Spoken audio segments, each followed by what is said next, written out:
I was halfway through changing the oil on my old Ford when I got the text that cracked my world in two. Grease on my fingers, sweat in my eyes. I felt the vibration in my pocket and pulled the phone out with one hand, expecting a message from the parts store or maybe my buddy Logan about poker night. Instead, I saw her name, Jenna. We hadn't spoken much that week. Not since Sunday night, when she slammed the bedroom door so hard a picture fell off the hallway wall. I didn't even bother picking it up. But this message, it wasn't an olive branch or a cold apology like she sometimes sent when she wanted something. It was a bullet wrapped in pink bubblegum. Moving away with my new man. Good luck paying the mortgage. Smiling face with smiling eyes. That emoji. That little yellow grin. Like it was a joke. Like I was supposed to laugh. My fingers froze on the screen. The hum of summer insects around the garage seemed to drop out of the air. For a second, I felt like I was watching someone else's life happen. Someone else's tragedy. Because surely my wife, the woman I married in a church pact with her entire damn family, hadn't just texted me that she was leaving me for another man.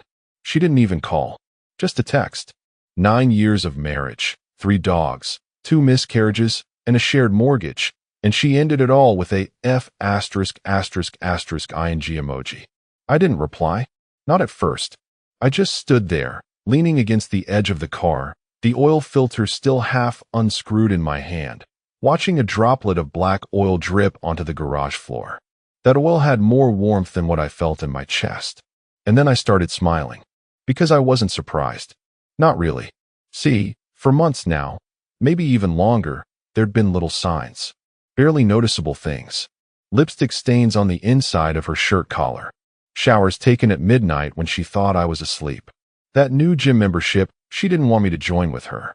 And the sudden interest in wine tastings with girls from work, even though I'd met exactly none of them in nearly a decade. Every time I asked questions, she had answers.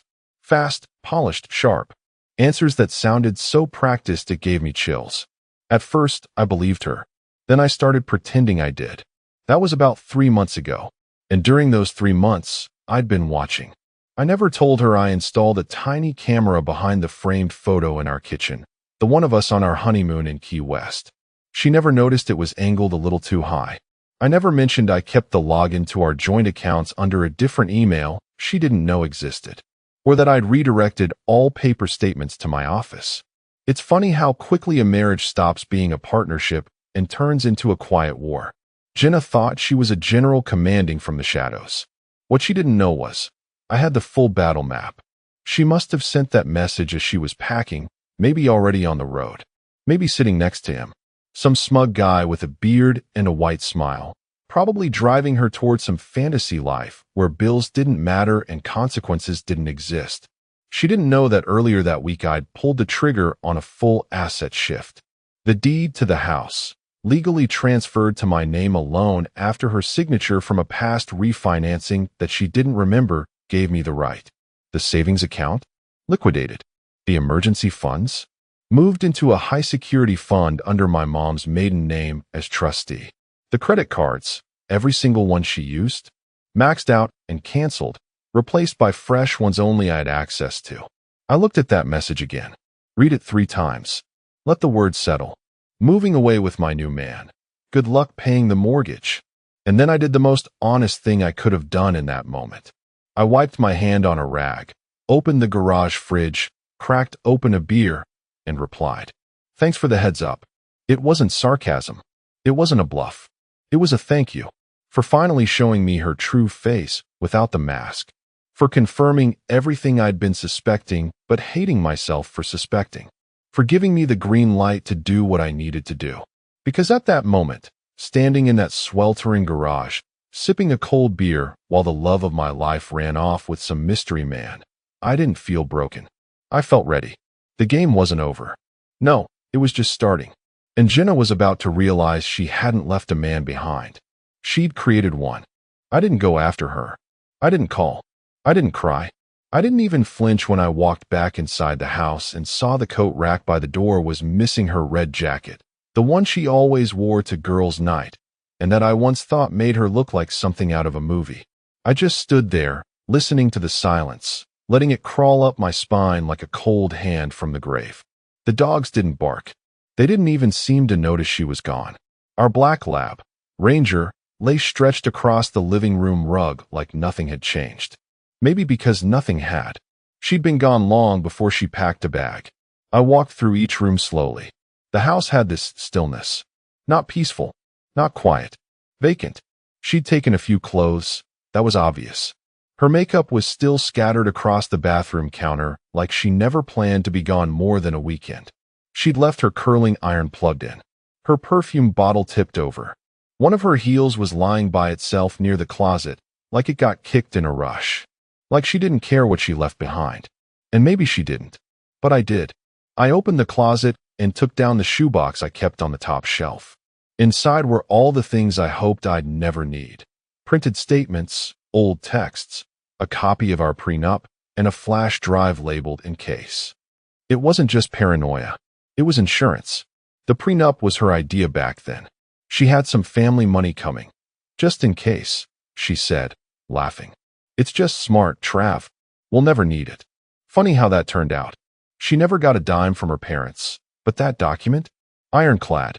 No infidelity clause, but full financial protection on anything acquired before marriage. And here's the kicker. She waived alimony. All I had to do was prove she left me. She made it too easy. I sat on the couch, lit only by the dying sunlight bleeding through the blinds, and plugged the flash drive into my laptop. The folder labeled kitchen_cm had hours of footage, but I knew where to go. March 14th, 2 weeks ago, Friday night. She said she had dinner with her co-workers after a late client meeting. I remembered because she came home smelling like garlic and whiskey and wouldn't look me in the eye. I played the clip. My hands didn't shake. I watched her bring him in, some tall guy in a suit, probably late 30s, clearly comfortable. He went straight for the fridge like he'd done it before. She kissed him near the sink, giggling like a damn teenager. It was gross. And it was gold. I copied the footage, took screenshots, labeled, and archived everything. Not for revenge. Not yet. But to protect myself. Then I opened the banking app. Her name was still on one of the backup cards. A stupid oversight I'd meant to clean up last week. I watched in real time as she used it at a Chevron station 2 counties over. Then again 5 minutes later at a Starbucks. She was really running. So I locked the card, froze the linked accounts, called my bank, and asked to confirm that all new withdrawals required my signature, in person. They flagged her profile immediately. I had my attorney draft the notice of abandonment and file it that night through the emergency portal. My lawyer owed me a favor. Jenna had no idea what was coming. By midnight, she'd already tried calling me 4 times. I didn't pick up. At 12:11 a.m., she left a voicemail. Her voice, panicked, shrill, and crackling with confusion. Travis? What the hell is going on? I tried to use my card and it declined. I couldn't even pay for gas. Did you do this? Travis, I swear to God, if you froze my money. I stopped listening. It was surreal how quickly the power shifted. Less than a day. One message from her, and a whole deck of cards collapsed. I didn't feel powerful. I felt free. I poured myself a second beer. Sat back on the porch. Ranger curled up beside me. The summer air felt different. Like something heavy had lifted off the house. I knew she'd come back. Not because she missed me, not because she regretted it, but because she needed something. Gas money, access, leverage. But she wouldn't find what she left behind. That man was gone. And the next time she walked through that door, she'd be the one holding her breath. The knock came at 8:47 the next morning. Not the cautious kind, not hesitant. It was loud and titled. Like someone banging on the door they paid for. Like someone who thought the world still spun on their terms. I didn't answer right away. I watched her through the peephole first. Jenna. Hair a mess, eyes rimmed in leftover eyeliner, wearing the same clothes she must have driven off in. Her lips were moving, probably cursing under her breath. She had one hand on her hip, the other clenching a phone. No suitcase. Just a purse and a plastic grocery bag. That's all she managed to grab from whatever half-baked motel they'd spent the night in. She looked desperate. Good. When I opened the door, I didn't say a word. Just stood there in a clean t-shirt, fresh coffee in hand. letting the smell of pancakes and maple syrup drift past me like some Norman Rockwell painting. She hated that smell, said it made her nauseous. I made it anyway. Open the damn door wider, she snapped. We need to talk. I leaned against the frame. No, you need to talk. I'm just listening. She rolled her eyes, barged in like it was still her house. You shut down my card, she said, spinning on me. You can't do that, Travis. I couldn't even book an Uber. We had to walk 3 miles. I raised an eyebrow. We. She froze. Just a flicker. But I saw it. That flicker of panic. She hadn't meant to say we. She tried to cover it up, stepping closer, softening her voice. Look, I know you're angry, but I didn't mean for it to go down like that. I was upset. I sent a dumb text. We both said things, right? I just stared at her. Dead silent. She hated silence more than anything. She filled it the way people throw junk into a closet, fast, messy, hoping no one sees the chaos. I wasn't even leaving.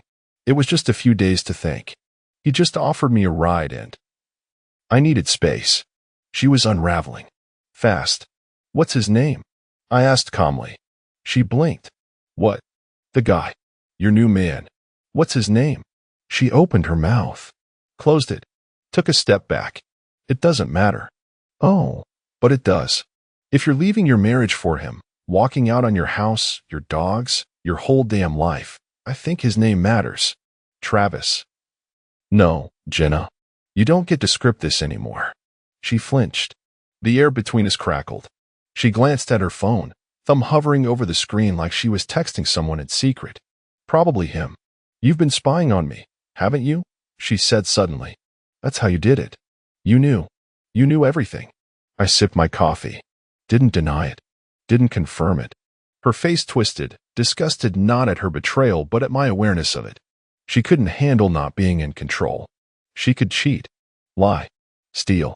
But the second she realized I wasn't some blind fool watching ESPN while she crept out in the night, that rattled her. I want access to my things, she said finally, voice tight. My clothes. My laptop. My jewelry. I have rights. I turned and walked down the hall without a word. Came back with a large moving box, sealed tight. Everything's in here. I packed it last night. You went through my stuff? No, Jenna. I sorted it. Big difference. She didn't reach for the box. Just stared at it like it had teeth. You're not even going to fight for me, she said. I suddenly wet. After all these years? That's when I laughed. A low, hollow sound. Not because anything was funny, but because that question was so goddamn insane. Fight for you? You sent me a text telling me to enjoy being broke while you ran off with another man. You left me. You made the decision. Now you want tears? Regret? A fight to win you back. She took a step forward, her voice trembling now. I didn't mean it like that. You don't understand. It's complicated. No, Jenna, I cut her off, quiet and final. It's simple. You made your choice. And I made mine. She stood there for a second longer, then bent down, grabbed the box with both hands, and stormed out the front door. I followed her to the porch. Oh, I said casually. By the way, your credit score is probably in the toilet. You might want to check that before you try to get your own place. She spun around. What the hell did you do? Thanks for the heads up, I said again, that same smirk playing on my lips. Her eyes narrowed. I saw it in her face, the slow realization that whatever game she thought she was playing, she had already lost the board. She didn't respond, just turned, box in hand, and walked to the curb. No car. No ride. Just heat, sweat, and humiliation. And me? I stood there, sipping my coffee, watching her fade down the sidewalk like a ghost no one was mourning. She thought the fire had already burned out, but she didn't see the explosion coming. By the afternoon, the buzz had begun. It started with a Facebook post. A vague one. Jenna was never subtle, but she knew how to stir sympathy when she needed it. It read, "Some people will smile in your face while stabbing you in the back. I trusted you. I loved you. But you were planning this, weren't you?" I laughed when I saw it. That fake heartbreak typed from some stranger's couch, probably the same couch she let that guy unzip her dress on. Within minutes, the comments poured in. Old coworkers, wine night, friends, her yoga instructor. All feeding the fire. All assuming I'd thrown her out, that I'd hurt her, betrayed her, left her in the dust. One of them wrote, "Men are disgusting. Call me if you need anything, babe." Another knew something was off about him the day I met him. Not a single one asked what had happened. They didn't want facts. They wanted drama. And Jenna? She was giving them a front row seat. What none of them knew, what she didn't even know yet, was that this was only part one of what I had in store.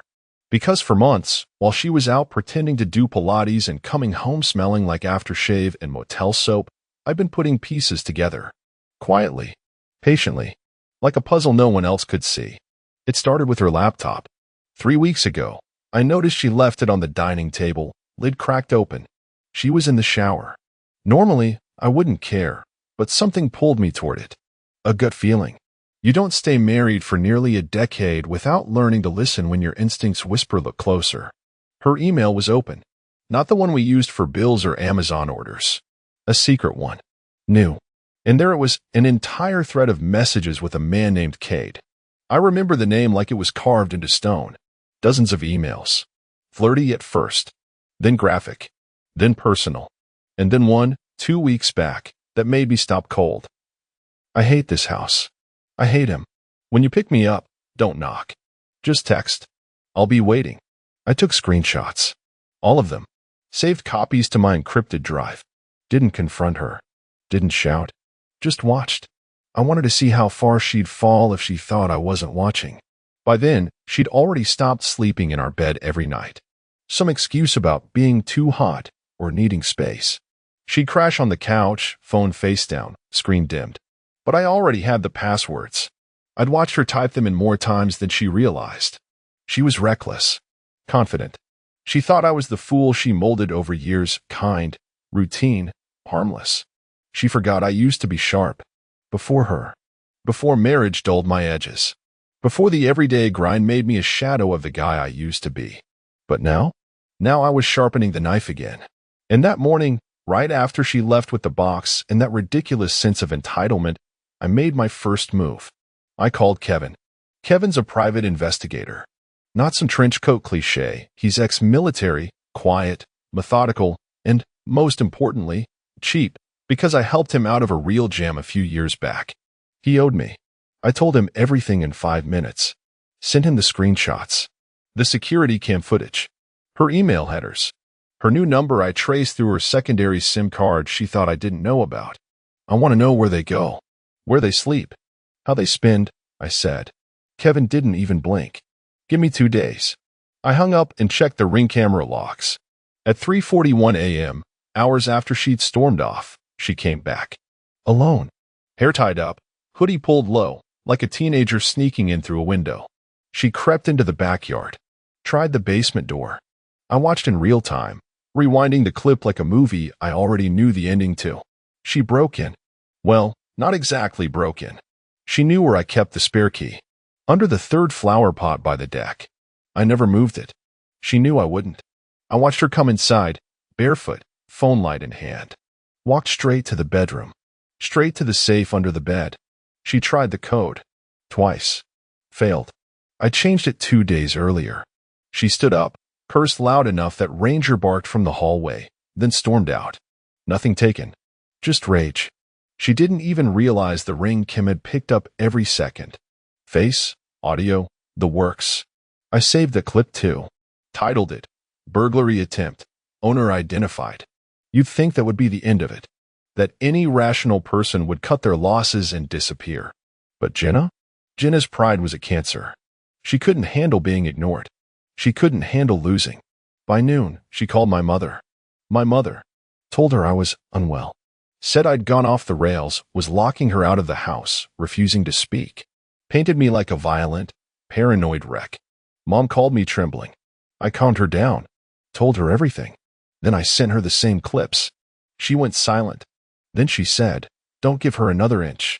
She's not your wife anymore." And she was right. The woman I married died years ago. What stood in her place now was something else, something hollow, manipulative, and mean. But the best part? Jenna thought she still had time. She thought she could win the court of public opinion. That if she just cried loud enough, posted vague enough, twisted the story enough, people would turn on me. She didn't know I'd already contacted an attorney. that the paperwork had already been filed, that the sheriff's notice was scheduled to be served. And when it landed in her hand, it wouldn't be a slap. It would be a detonation. 3 days later, the storm broke, but not the one Jenna expected. She was still trying to spin her little tail, tugging at every thread of sympathy she could. Facebook was her battlefield, and she was firing blindly, daily posts hinting at betrayal, toxic love, her bravery for leaving a controlling man. The comments were full of clueless cheerleaders throwing her pity party confetti. But I wasn't responding, and that was driving her insane. Jenna thrived on control. She was a conductor, orchestrating the narrative so precisely that most people never heard the sour notes. But silence? My silence? That was the one thing she couldn't manipulate. And while she was busy performing online, Kevin, the PI, was performing offline. He called me at 6:13 in the morning, voice calm and clipped like always. "She's staying at the Westlake Inn," he said. "Registered under J. Collins. Paid in cash. He's with her, Cade." Full name Cade Emery. 37, unemployed, previous charge for identity fraud in Arizona. Nothing stuck. Real piece of work. I took a long breath. The name hit different when it wasn't a screen name or email handle. It had weight now. A face. A history. And Kevin wasn't done. I got photos. 2 nights ago, they were at the Coldwater Bar. She used her card, tried to. Declined. He ended up paying in cash. Argument in the parking lot after. Loud. He sent me a few stills. Jenna in that same red jacket, hair tied up, glaring at him under the yellow light of a busted street lamp. His hands were raised, open, either pleading or backing off. I couldn't tell. Then the next photo, her, crying on the hood of a silver Corolla that wasn't hers. My first reaction wasn't pity. It was confirmation. She hadn't traded up. She hadn't run to some better life. She jumped into a car driven by a con artist, driven by delusion. She thought the grass was greener. Turns out it was just astroturf over a sinkhole. I filed the photos. Every detail mattered. Because yesterday, the sheriff served her. She hadn't expected it. She never expected anything from me anymore. That was her fatal mistake. She still thought I was that passive man who nodded through arguments and brought home flowers after being blamed for things I didn't do. But I had changed. She was at the motel when they handed her the envelope, divorce petition, asset list, notarized timeline of abandonment, and, most beautifully, a cease and desist for slander and unauthorized access to property. All wrapped up with a bow. She tried to call. 3 times. I didn't answer. Instead, I sat at the kitchen table, phone face down, sipping black coffee in silence. Let her feel it. Let her sit in that motel room, her fantasy burning down around her, with a man she barely knew, with no bank access, no car, no reputation left to salvage, and worst of all, no one fighting to pull her back. Later that afternoon, Kevin sent me one last clip. This one made me pause. It was recorded at the motel parking lot. Kevin had a dash cam rig that caught audio. "Cade, you didn't say he'd lock you out of everything." "Jenna, I didn't think he would. He was never like this before." "Cade, well, I'm not your bank, Jenna. You promised you had money." "Jenna, I do. I just need time." "Cade, nah. I'm not in this for some broke housewife drama. You clean up your mess, then call me." A beat. Then the car door slammed, and Cade drove off. That was the last frame. Her standing there, phone in hand, jaw set, alone in the dying light of a motel lot with nothing but her lies echoing around her. I should have felt satisfaction, but I didn't. I felt clear. Not happy, not proud, but clean, like the air after a storm, wet, sharp, honest. For the first time in years, I wasn't choking on her perfume and her gaslighting. I wasn't being lied to through tight smiles and fake affection. I wasn't second-guessing my own gut. I was just me again. And while she was spiraling, I was setting foundations. I took the day off work. Started moving things into a storage unit under my name. Spoke to my lawyer again. Opened a new account. Refiled the house insurance. Stripped her off every document like she'd never existed. She erased herself the second she walked out that door with her middle finger and a text and a guy named Cade in her rearview. Now I was just making it legal. But deep down, I knew she wasn't finished. Women like Jenna don't go quietly. She was planning something. I could feel it in my bones. And whatever it was coming. The first real punch came not from her, but from my boss. It was Friday. I was halfway through a concrete order out in the yard when Ron, my supervisor, waved me over with that stiff, uncomfortable look men wear when they've been told something they didn't want to hear but were forced to pass on. "Travis," he muttered, glancing around like he didn't want anyone to hear. "You okay, man?" I shrugged. "Sure. Why?" He rubbed the back of his neck. "You know, Jenna called the office this morning." I froze. The clipboard in my hand suddenly felt like it weighed 20 pounds. "What?" "She said you've been unstable. Said you're going through a rough time and might need some personal days. She hinted at you having episodes." I stared at him. "She told you that?" He looked genuinely uncomfortable. "Not just me. She asked to speak to HR. Said she was your emergency contact and that she was worried about your mental health. She used all the buzzwords: unstable, erratic, possible substance abuse. Said you've been paranoid lately." My stomach turned cold. That wasn't damage control. That was sabotage. She was trying to plant seeds. Make me look crazy. Unreliable. Dangerous. Maybe so when the court date came, she looked like a saint who tried to help her poor, unraveling husband. Ron lowered his voice. "Travis, we've worked together for 7 years. I told them it didn't sound like you. But HR has to file a report anyway. You might get asked to talk to someone." Of course. Because even when I stayed silent, she played the noise. I walked back to my station without another word.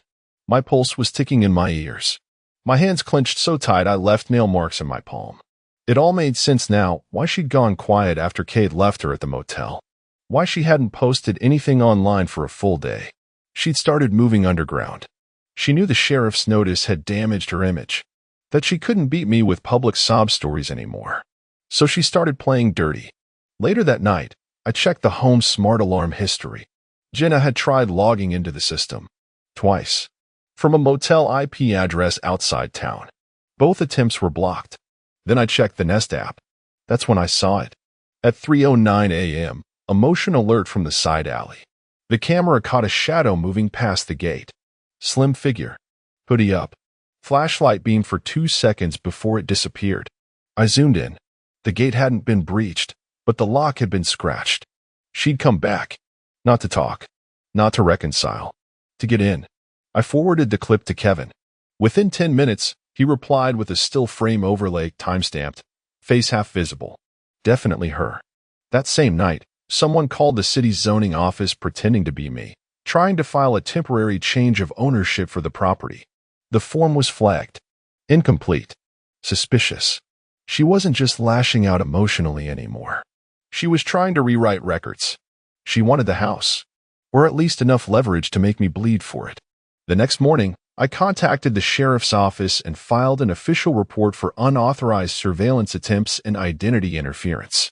Kevin prepped a second folder, one he labeled, half-jokingly, preemptive strike package. But it didn't stop there. At 1:26 p.m., I got a knock at my door. This time, it wasn't Jenna. It was a woman in her late 40s, tin pantsuit, tight bun. Social worker.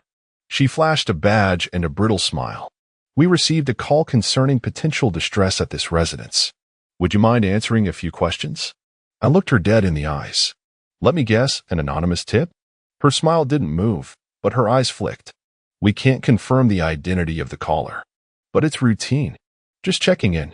I let her inside. Showed her my living room. My kitchen. My dog.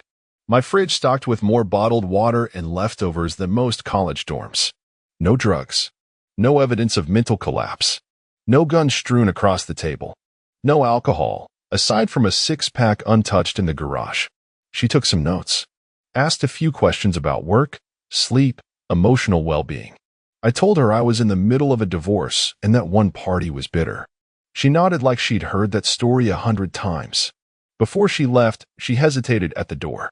"Just for the record," she said, "we've seen people do a lot worse during custody cases." "I don't have kids," I replied. She blinked. "No?" The call implied there was a child present. And there it was. Jenna had lied. Created an imaginary child. Claimed I had one here. Just to trigger an emergency welfare check. It was a test run, to see how far she could push without getting caught. I stood there after the woman left, door still half open, watching a breeze move the porch swing. She wanted war? Fine. But she forgot one thing. You don't start war with a man who's already lost everything he ever gave a damn about. Because that man has nothing left to lose. And she just handed him permission to burn everything down. The first real crack in her mask didn't come from her voice or her face. It came from her silence. No more Facebook posts. No middle-of-the-night Ring camera prowling. No fake tears to my mother. No wild accusations to HR. No gaslighting voicemails asking if we could meet and talk like adults. Just quiet. That terrifying kind of quiet. The kind that means something is brewing. By then, I'd started locking the gate with a steel chain, not just the padlock. Moved a second camera above the garage, this one hidden, disguised as a motion sensor. Put bolts on every window she ever used to crack open for air. I was sleeping with one eye open, because Jenna had officially slipped into a territory I hadn't imagined we'd ever reach, full-blown sabotage mode. No more pretending to be the wounded wife. She'd torn off that costume, left it at the motel, and started dressing like the villain she truly was. I just didn't expect her next move to be so public. It happened at a diner. Saturday morning, 8 a.m., same place I'd been going for years. That kind of greasy spoon where the waitress knows your name and how you like your eggs. I was halfway through a stack of pancakes when the bell over the door jingled and half the room turned to look. She walked in like she owned the place. Hair curled, red lipstick, tight jeans, black heels. I almost didn't recognize her at first, not because she looked different, but because she walked in with him. Cade. Tall, smug, fake swagger in his stride. A cheap watch on his wrist, sunglasses propped like he was trying to be someone he wasn't. He was talking too loud, probably trying to look like a man in charge. They sat at the table right across from me. She knew I went there. Every weekend. She did it on purpose. At first, I thought it was coincidence. But then she smiled. Not the sweet smile I fell in love with 12 years ago, the sharp one. The one with venom curled at the edges. The smile she used when she wanted to be seen. She leaned in and kissed him across the table. Made a little show of it.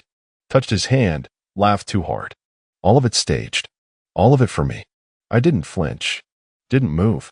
I just kept eating, slow and calm, even though my fork felt like lead in my hand. The waitress, Mandy, leaned in and whispered, "Want me to move you?" "No," I said. Let her perform. Because I knew something she didn't. The guy she was parading around like some trophy? Kevin had already dug up his file. Cade Emery, unemployed, on probation, known alias in 3 states. Eviction history. Credit score so bad it could set off smoke alarms. And the cherry on top? 2 sealed civil suits for coercion and financial fraud, both involving married women. She thought she was holding a hand of aces, but I'd already seen the cards. They were all blank. Halfway through breakfast, I stood up, paid in cash, and walked past their table. She looked up, met my eyes, smirked. I stopped for 1 second, looked right at Cade. You're the second man in 2 years who thought she was worth ruining your life over. The first one's still recovering. He opened his mouth, but I didn't give him time to speak. I turned and walked out. By the time I got back to the house, Kevin had sent over another file. This time, it was her text history. He traced her new number to a prepaid burner. Somehow, she was still in contact with a man listed only as R. Dozens of messages. He doesn't suspect anything yet. Cade's temporary. Hers the real plan. Once I'm back in the house, it's just a matter of time. Back in the house. That phrase hit me harder than I expected. She wasn't just playing for attention anymore. She was strategizing, plotting how to get back inside, how to lay roots again. Maybe not because she wanted me, but because she wanted control. And Cade? He was just a distraction, a placeholder, maybe even bait. But this R. This was someone else, someone hidden. I called Kevin. You find anything about this? R. Yet? He sighed. Not yet. But I will. I hung up and walked into the garage. Stared at the cabinets we never finished repainting. That broken leaf blower she always nagged me to fix. The shovel leaning against the corner.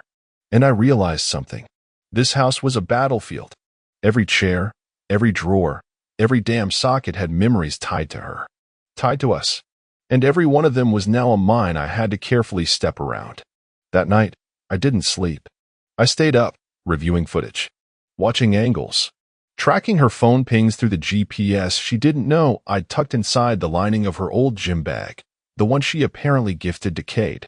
And as I watched the dot move through the city, circling familiar roads, slowing near the house, speeding past again, I knew something was coming. She was planning a return. Not emotional, not tearful, strategic. And if she thought I was just going to let her walk back in like a woman scorned, crying about closure and misunderstanding, she was about to find out what real silence feels like. The kind that ends things. It happened just before dawn. I was on the porch with a cup of coffee gone cold in my hands, watching the sky shift from black to bruised purple when I saw the movement down by the hedges. Not loud, not fast, just deliberate. Someone trying not to be seen. Ranger growled before I even stood up. I knew it was her. I knew it like I knew my own name. I didn't grab a bat, didn't call the cops. I just walked back inside, flicked off all the lights, and waited. She was bold, I'll give her that.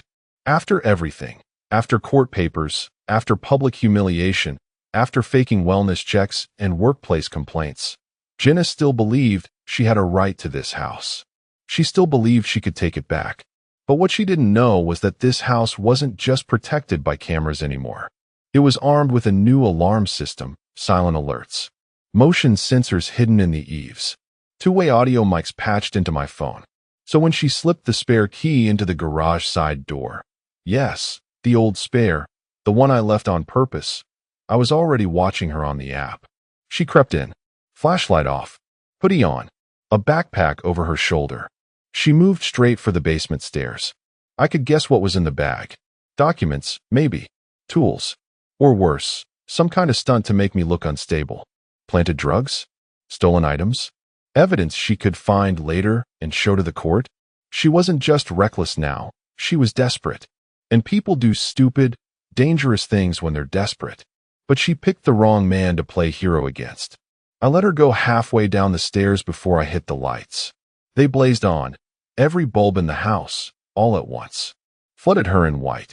She froze mid-step, eyes wide like a raccoon caught in a trash bin.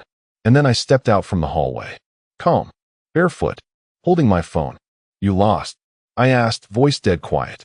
She stared at me like I was a ghost. Maybe I was. Maybe she expected to find the old Travis, the soft one, the man who made her smoothies and fixed her flat tire and smiled even when she spat venom. But he wasn't here anymore. Travis, she said, voice catching. Don't lie, I said, raising a finger. Don't you dare lie to me in my own home.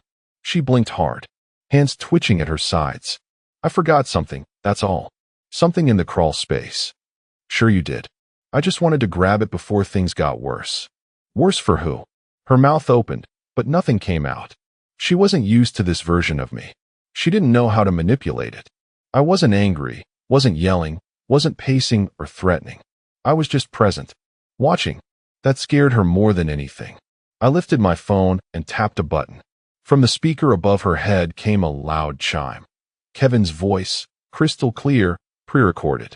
Unauthorized entry has been logged. Police will be notified in 60 seconds. She spun around like she could outrun the walls themselves. I swear, I wasn't going to do anything. Travis, please, don't call the cops. Please. I walked down a step, just enough to make her backpedal. You already did this, Jenna. You called them on me. You said I was unstable, that there was a child here. You tried to have my job put under investigation. You lied to my mother. What did you think was going to happen now? Tears welled up in her eyes. Real? Fake? Hard to tell with her anymore. Maybe even she didn't know. I panicked, she whispered. You were cutting me out of everything. I was scared. Kate left. I had nowhere else. You had choices. You made yours. And then I did something I'll never forget. I stepped aside, opened the door behind me. Go. She didn't move. I won't press charges, I said. But if I see you within 20 feet of this property again, it's over. Next time, I don't make deals. Next time, I press everything. She looked at me like she didn't recognize me. Maybe she didn't. Maybe she thought I'd scream or grab her or try to fix it, beg her to explain. But I'd already buried the man who would have done that. She walked past me, slow, her eyes scanning the walls, the photos, the space that used to be hers. A final inventory. When the door closed behind her, I leaned against it. My hands didn't shake. My chest didn't tighten. I felt clean. Kevin called 10 minutes later. She's already texting someone named R. Didn't work, she wrote. He's different now? Cool. I asked, you got an ID on R yet? He paused. Yeah, he said. You're not gonna like it. Try me. R is her lawyer. Robert Madsen. Real sleazeball. Handles divorce cases. Known for dragging things out, painting husbands as abusers, emotionally unstable. I closed my eyes. So that was the endgame. She wasn't here for closure. She was here to trigger me. To make me snap. To catch it on camera. To have something to twist in court. But she failed. Because when you've already lost the person you loved, you stop playing to win them back. You play to end it. And I wasn't going to let her write one more word in my story. She filed 2 days later. The envelope came in a manila folder with my name typed in block letters, delivered by a courier in a navy vest who didn't even make eye contact. I opened it slowly, like a bomb I already knew was armed. Inside, a formal petition to contest the divorce on grounds of emotional neglect, mental instability, and my recent erratic behavior, with a motion for temporary occupancy of the house. She wanted back in. Not forever, just enough to rattle the cage. Just long enough to claim tenant rights. To wedge herself legally into my space like a cockroach behind the drywall. And there it was, in print. Respondent has a history of controlling behavior and isolationist tendencies. He removed petitioner's access to all joint funds, communication channels, and property without due process. That phrase, without due process, made me laugh. Bitter, low, dead in the gut. This woman who left me by text, who ran off with another man and tried to fake a child's existence to trigger a wellness check, was now accusing me of betrayal. But she wasn't stupid. She was building a paper trail. It didn't have to be true. It just had to sound true. And worse? She had that lawyer, Robert R. Madsen. Kevin had finally pulled his full profile. 3 decades of nasty divorce work. Clients mostly women. Known for bleeding husbands dry, dragging out proceedings until the man either cracked or folded. Former clients called him the bleeder. He'd been sanctioned twice for courtroom theatrics. Once for submitting fabricated texts that magically disappeared later. And now he was hers. I stared at the paperwork for a while. Read every line. Every lie. Every twisted half-truth and implication carefully worded to paint me as a monster. It should have made me furious. But all I felt was the weight of focus. Because now it was clear, this wasn't about heartbreak. It wasn't about love or revenge. It was about control. Jenna had lost her grip on me. And like any addict, she was trying to get just one more hit. So I responded. Not with anger. Not with begging. With a counter-motion. My lawyer, Valerie, filed it the same day. She'd been building a case since the minute Jenna stormed out, and now she unloaded it all like a shotgun blast. We included video footage of Jenna entering the property uninvited twice. Screenshots of her threatening texts, including the original "good luck paying the mortgage" bomb. Her social media posts, collected and timestamped. The GPS pings from her burner phone the night she circled the house for over an hour. And the piece de resistance, a notarized statement from Cade Emery, voluntarily submitted the day after he found out Jenna used his name on a credit application behind his back. Turns out, she tried to lease a car in his name. He bailed the second she mentioned loan paperwork and just a quick signature. Kevin tracked him down, paid him a visit. Cade was more than willing to talk once he realized he could get out of any civil trouble if he cooperated. His statement was damning. He confirmed she'd spoken openly about trying to push her husband into snapping, said she bragged about having a strategy to win the house, and that she told him exactly how to act in front of me at the diner. It wasn't just an emotional affair. It was a con. She'd weaponized infidelity, turned betrayal into leverage. And now she was trying to finish the job with legal ink. But it was already too late. Valerie scheduled the emergency hearing for 3 days later. Courtroom. Judge. No games. Just facts. And Jenna? She must have sensed the shift. Because that night, she came back one last time. Not sneaking. Not crawling. Knocking. I opened the door to find her standing there. No makeup. No fake smile. No Cade. Just her. And a small duffel bag slung over one shoulder. She didn't speak. Just looked at me like she was trying to read a sentence that wasn't written in words. Then, can I come in? No. A pause. I just want to talk. Then talk. She looked down at her shoes. Things got out of hand, she said. I didn't mean for it to turn into war. But it did. I miss us. No, you miss access. Her eyes snapped up, sharp again for just a flash. You think you're better than me now? No, I said quietly. I think I finally see you. That landed harder than anything I could have screamed. She took a breath, stepped back, the fight in her fading. This doesn't have to get worse, she said, almost pleading. I nodded slowly. You're right. It doesn't. But you made it this way. You came at me with lies. With poison. You had your shot at peace, Jenna. You torched it. She swallowed. Hard. Then turned, walked back to the sidewalk. No ride waiting. No plan left. I watched her go until she disappeared down the block. And when I stepped back inside, I didn't lock the door behind me. I slammed it. The morning of the hearing, the sky was iron gray. No sun, no wind, just heavy clouds hanging low like they were holding their breath. I woke up early, not out of nerves, out of clarity. This was the day. The day. I showered, shaved, ironed my shirt. Not for her. For the judge. For the truth. For the moment that would finally put a nail in the warped coffin of our so-called marriage. Ranger sat by the door while I tied my shoes, ears twitching, sensing the weight in the air. The courthouse was nearly empty when I got there. COVID protocols still limited attendance, which was a blessing. I didn't need an audience. Just a decision. Valerie met me in the lobby. She looked calm, sharp as ever, her binder thick with evidence. She's here, she said. Jenna. She walked in 5 minutes later, right on cue. She wore white. White, like this was her redemption arc. The soft sweater, the hair in a bun, no jewelry, no nails. The image of a calm, wounded woman. She looked like she was auditioning for a forgiveness she hadn't earned. Her lawyer, Madsen, was even more smug than I expected, silver hair, shark smile, than like he lived in a tanning booth. He carried a sleek leather briefcase like it held a golden sword. I caught him glance my way like I was prey. I smiled at him. A quiet, tired smile. Because I knew something he didn't. They still thought I might crack. They didn't know I'd already broken. And come back stronger. We entered the courtroom. The judge, Honorable Lisa B. Farrell, was in her late 50s, sharp-eyed, and with zero tolerance for nonsense. She didn't smile when she entered. Didn't even glance at Jenna's performance of sadness. Just opened the folder and said, All right, let's get to the point. Madsen went first.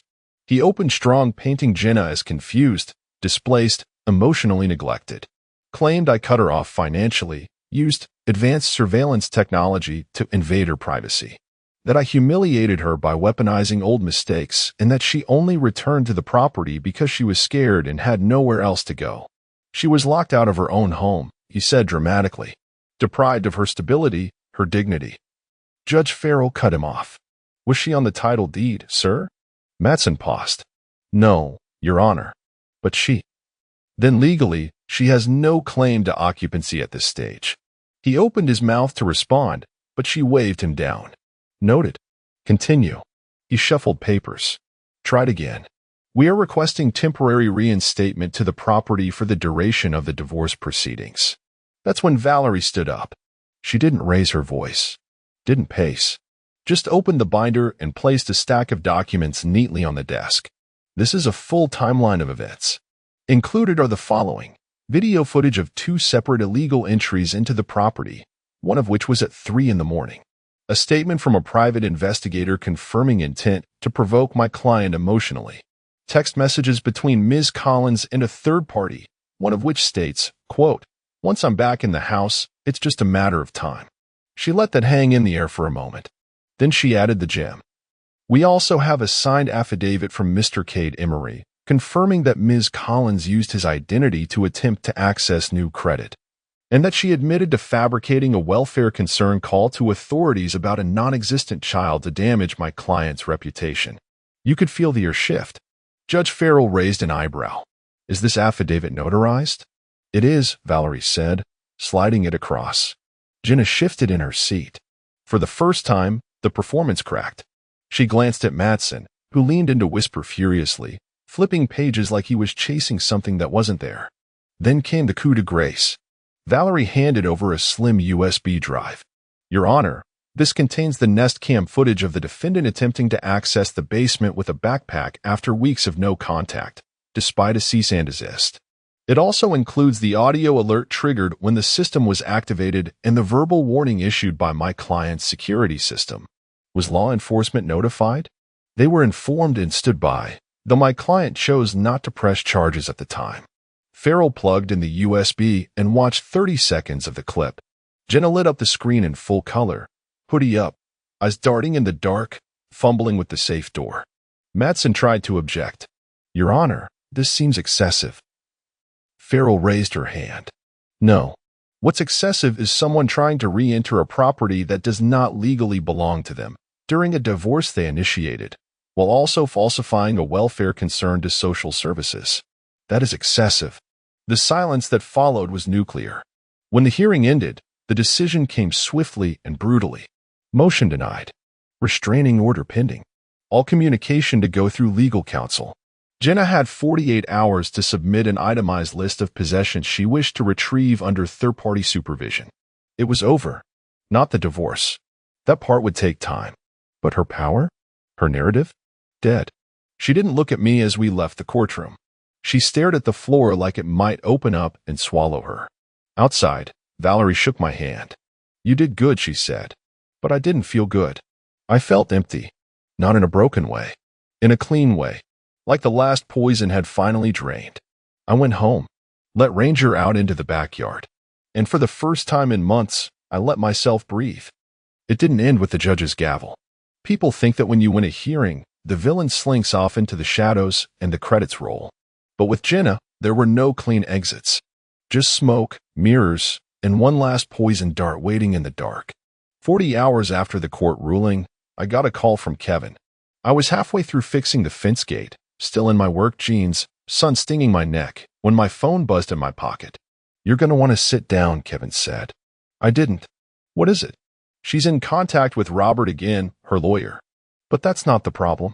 The problem is, she's also been talking to someone at your office. She's been fishing. Fishing for what? For a story. I didn't get it at first. Then Kevin dropped the name. Paige. My coworker. The same woman I'd once given a ride home when her car battery died. The same woman who happened to be in HR now. Jenna had reached out to her, under the guise of concern. Said she was worried about me. Wanted to make sure I was being treated fairly. She wasn't just fishing. She was planting. I called Ron that same night. Told him everything. Showed him the email trail. We sat in his office with the blinds half down, both of us sick with the realization that she'd tried to turn my own workplace into a witness stand. She wanted me fired. Because losing in court wasn't enough. She needed to ruin me. But it was too late. Ron, to his credit, backed me completely. HR was already suspicious after Jenna's last anonymous tip. Paige had forwarded the email for review. And this time, there was a direct request. If Travis says anything that sounds unstable, or if you hear anything concerning, please document it. I'm collecting information to protect myself in case things escalate. Collecting information. Like I was a criminal. Like I was an unpinned grenade. Ron printed the email. Handed it to me. I didn't say anything. Just stared at the words. And then I laughed. Not out of humor. Not even bitterness. Out of disbelief. Jenna had gone so far off the rail she couldn't even see the tracks anymore. She wasn't just trying to survive, she was trying to leave claw marks on every surface as she sank. But she didn't realize what she'd actually done. She just handed me something priceless. Intent. Her message, her wording, her ongoing contact with a known private legal rep after the judge barred communication violated the spirit, if not the letter, of the ruling. Valerie filed an injunction within 24 hours. By the time Jenna got served again, I imagine it felt like getting hit by a truck she never saw coming. And this time, I didn't have to lift a finger. She showed up at the house one last time, escorted by a third-party supervisor. A woman named Marcia, who had all the warmth of a DMV printer. Jenna didn't even make eye contact as they packed her things. Some clothes. Old photos. A few heirlooms I never touched. Funny, really.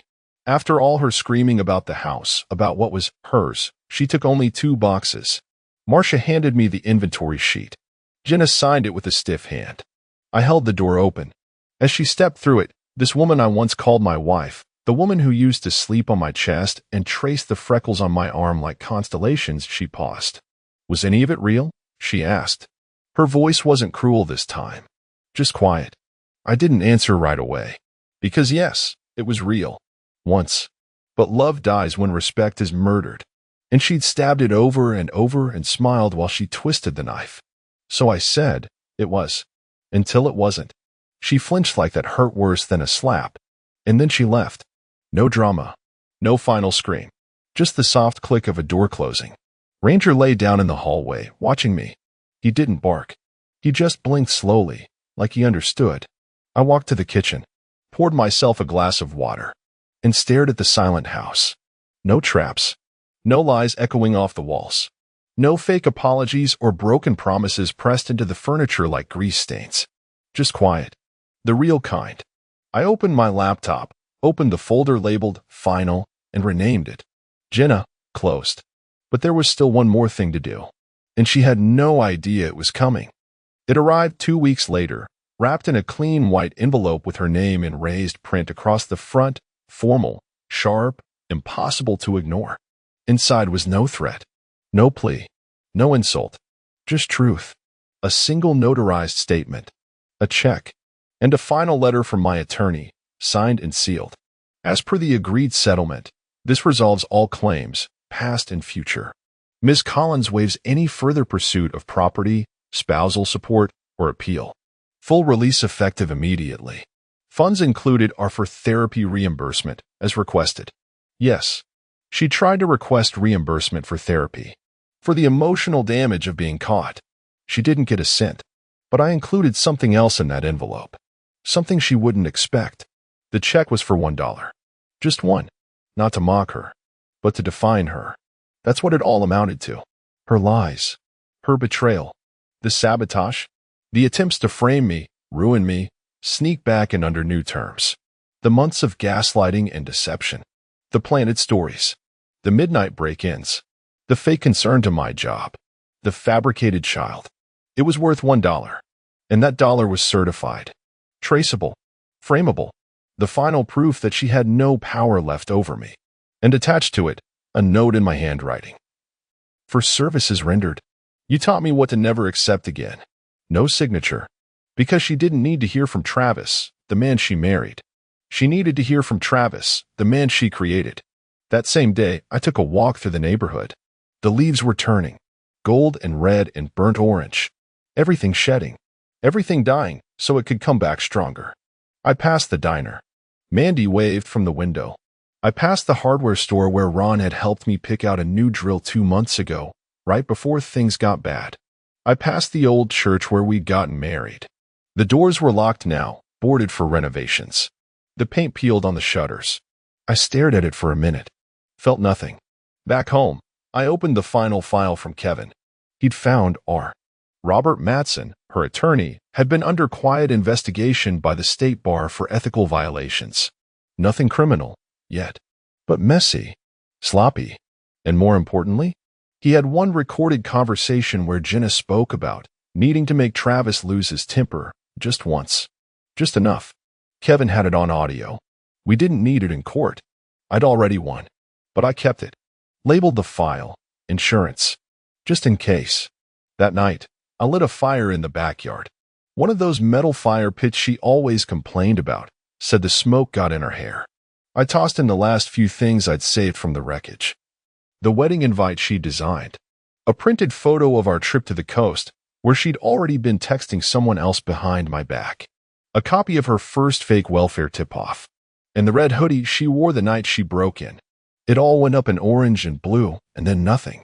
Ranger lay at my feet. The stars were out. And I swear, I don't mean this metaphorically, I could finally hear myself breathe. A full, steady breath with no catch in the middle. No fear, no anger, no questions, no lies left to untangle. Just oxygen. She tried to turn my life into a courtroom, a battlefield, a graveyard. And somehow, in doing so, she handed me the key to the one thing she never had. Freedom. It didn't come through revenge, or fury, or even justice. It came when I realized I didn't need to beat her. I just needed to end her place in my story. And I did. For $1. And every last piece of my piece. The front door clicked shut behind me earlier than Rachel would have expected. I'd left work early, excited to surprise her with her favorite bouquet, a mix of sunflowers and roses. As I stepped inside, the house was quiet, too quiet. Then I heard it, a muffled voice coming from the living room. Curious, I walked down the hallway, my footsteps light on the hardwood floor. The voice grew clearer as I approached, but something about the tone stopped me in my tracks. It was Rachel's voice, low and intimate, the kind of voice I hadn't heard her use in a long time. My heart quickened as I pressed myself against the wall, just out of sight. Peeking around the corner, I saw her sitting on the couch, her back to me. She was wearing her noise-canceling headphones, completely immersed in a video call. Her laptop rested on the coffee table, its glow lighting up her face. She was relaxed, smiling, unaware of the world outside her screen. That's when I heard it. "Eric is unbelievable," she said, her voice carrying an almost breathless excitement. "The things he does, David wouldn't even understand." My breath caught in my throat. I gripped the flowers tightly, the paper crinkling faintly in my hands. Who the hell was Eric? Rachel laughed softly, the kind of laugh that used to be reserved for me. She leaned forward, her tone dropping even lower. "The way he let me try that on him last night? It was exhilarating." The bouquet slipped from my hand, landing on the floor in a muted thud. I stared at her, frozen, my mind racing. I wanted to believe there was an innocent explanation, but her words replayed in my head like a relentless echo. I backed away slowly, every step feeling heavier than the last. My heart pounded so loudly I thought she might hear it even through her headphones. But she didn't. She stayed there, laughing and smiling, completely oblivious. I turned and walked out the door, my chest hollow and my world spinning. She never even knew I was there. I didn't sleep that night. My mind replayed Rachel's words over and over, each time hitting harder, carving a pit deeper in my chest. Who was Eric? How long had this been going on? And what exactly had she tried on him? Every question felt like a needle digging under my skin, and I knew I couldn't let it go. But I also knew confronting her without proof wouldn't get me anywhere. Rachel was sharp, always quick with her words. She'd twist the truth, turn it back on me, and make me feel like I was overreacting. No, I needed evidence, irrefutable evidence. Something that would speak louder than any denial. The next morning, I reached out to a private investigator. His name was Paul, a no-nonsense guy who came highly recommended. I didn't go into detail. I just told him I suspected Rachel was hiding something, and I needed the truth. He didn't ask questions. By the end of the day, he'd already started tracking her. For the next few days, I played the part of the oblivious husband. I went to work, came home, and kept things as normal as I could. Rachel didn't act any differently, but now I saw her every smile, every casual glance at her phone, in a new light. It was as if she knew she was living a double life and didn't care if I noticed. Then, 5 days later, Paul called. "I've got something you're going to want to see," he said. We met at his office, a small, unassuming space filled with filing cabinets and the faint smell of coffee. He handed me an envelope, his expression unreadable. "I'll warn you, it's not pretty," he said before stepping out to give me privacy. I opened the envelope, and the first photo stopped me cold. It was Rachel, stepping out of a car in front of a sleek, high-rise penthouse in the city. She wasn't alone. A man with sharp features and a smug grin stood next to her, his hand casually resting on her lower back. Eric, I assumed. The next photo showed them inside the penthouse, the blinds partially open.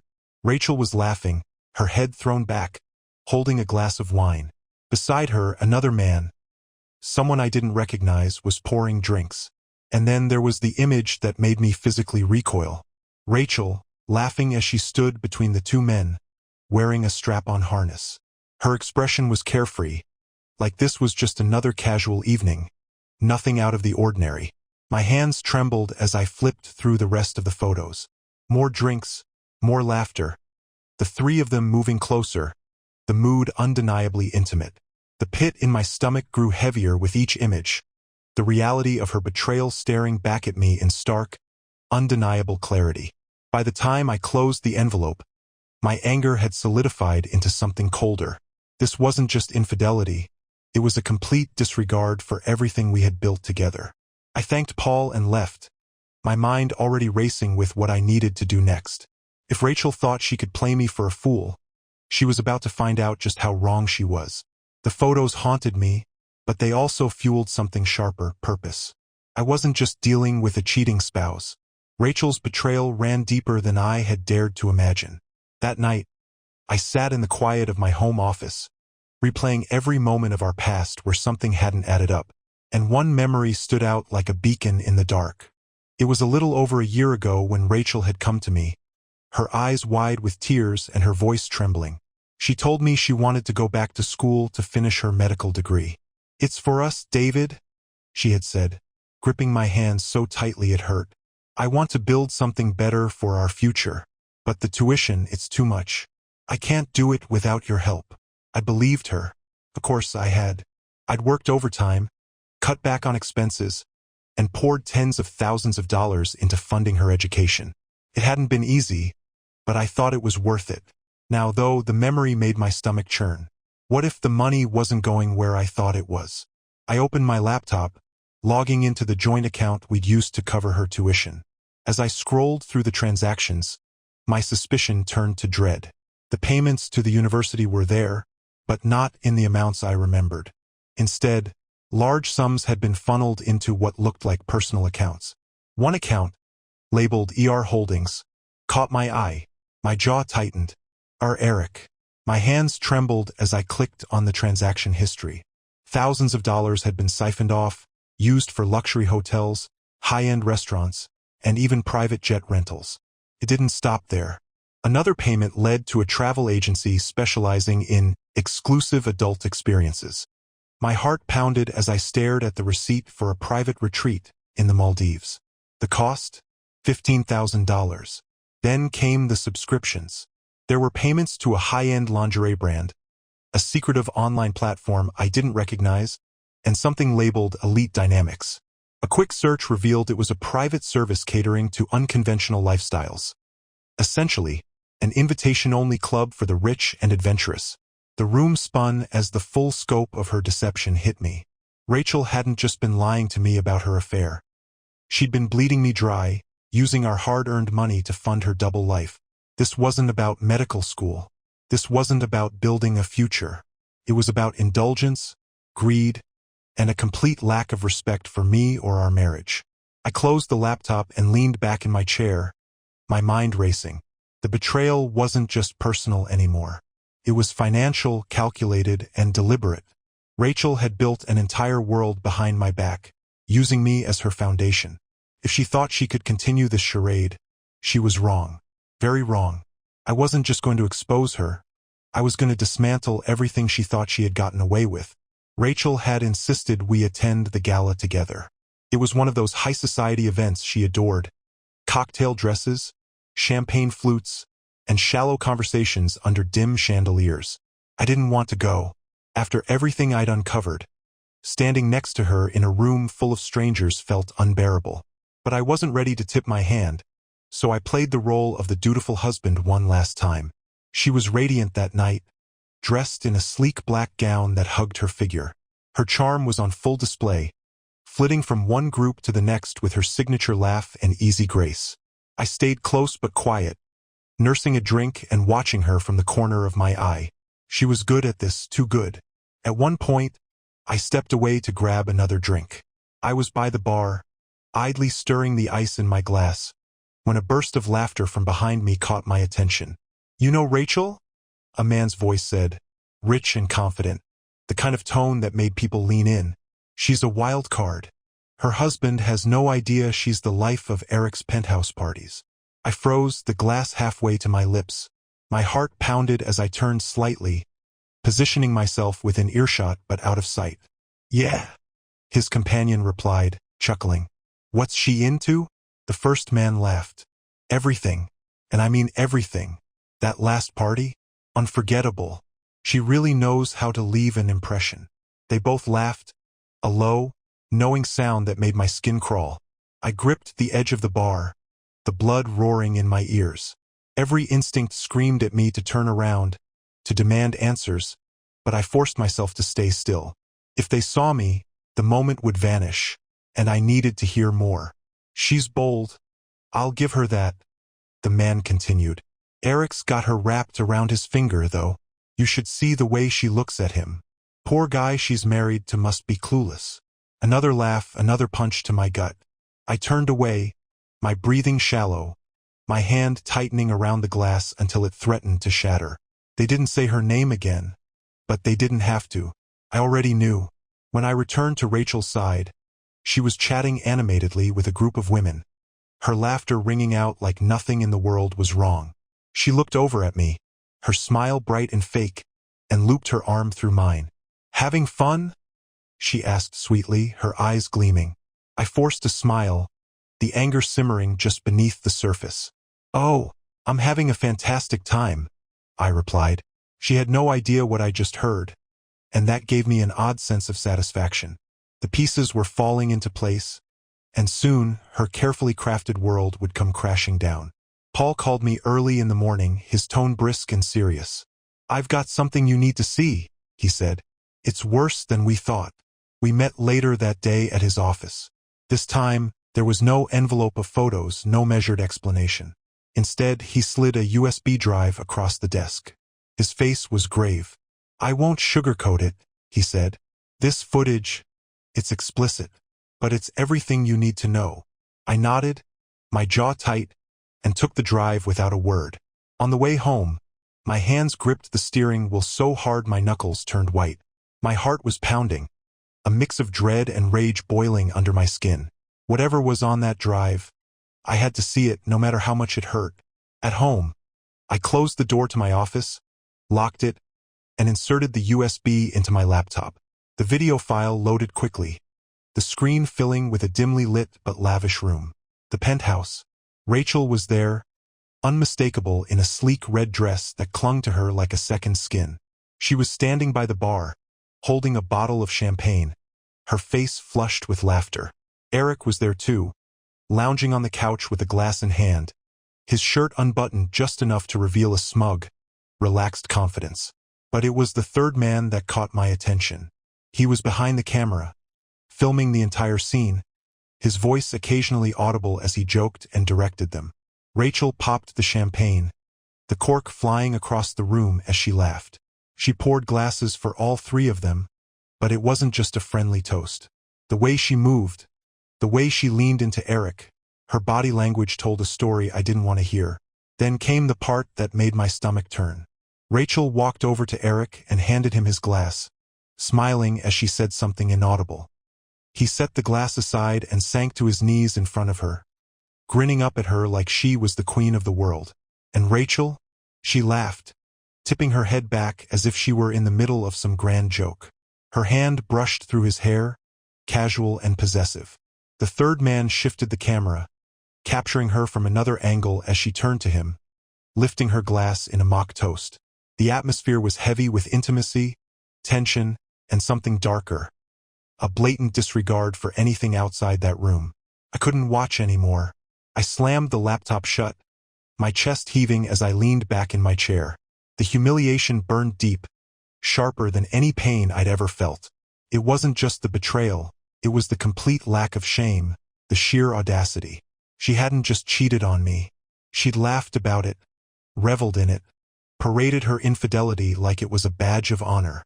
But as the initial shock ebbed, something else took its place. Resolve. Cold, hard, unshakable resolve. Rachel thought she was untouchable, that she could live her double life without consequence. She was wrong.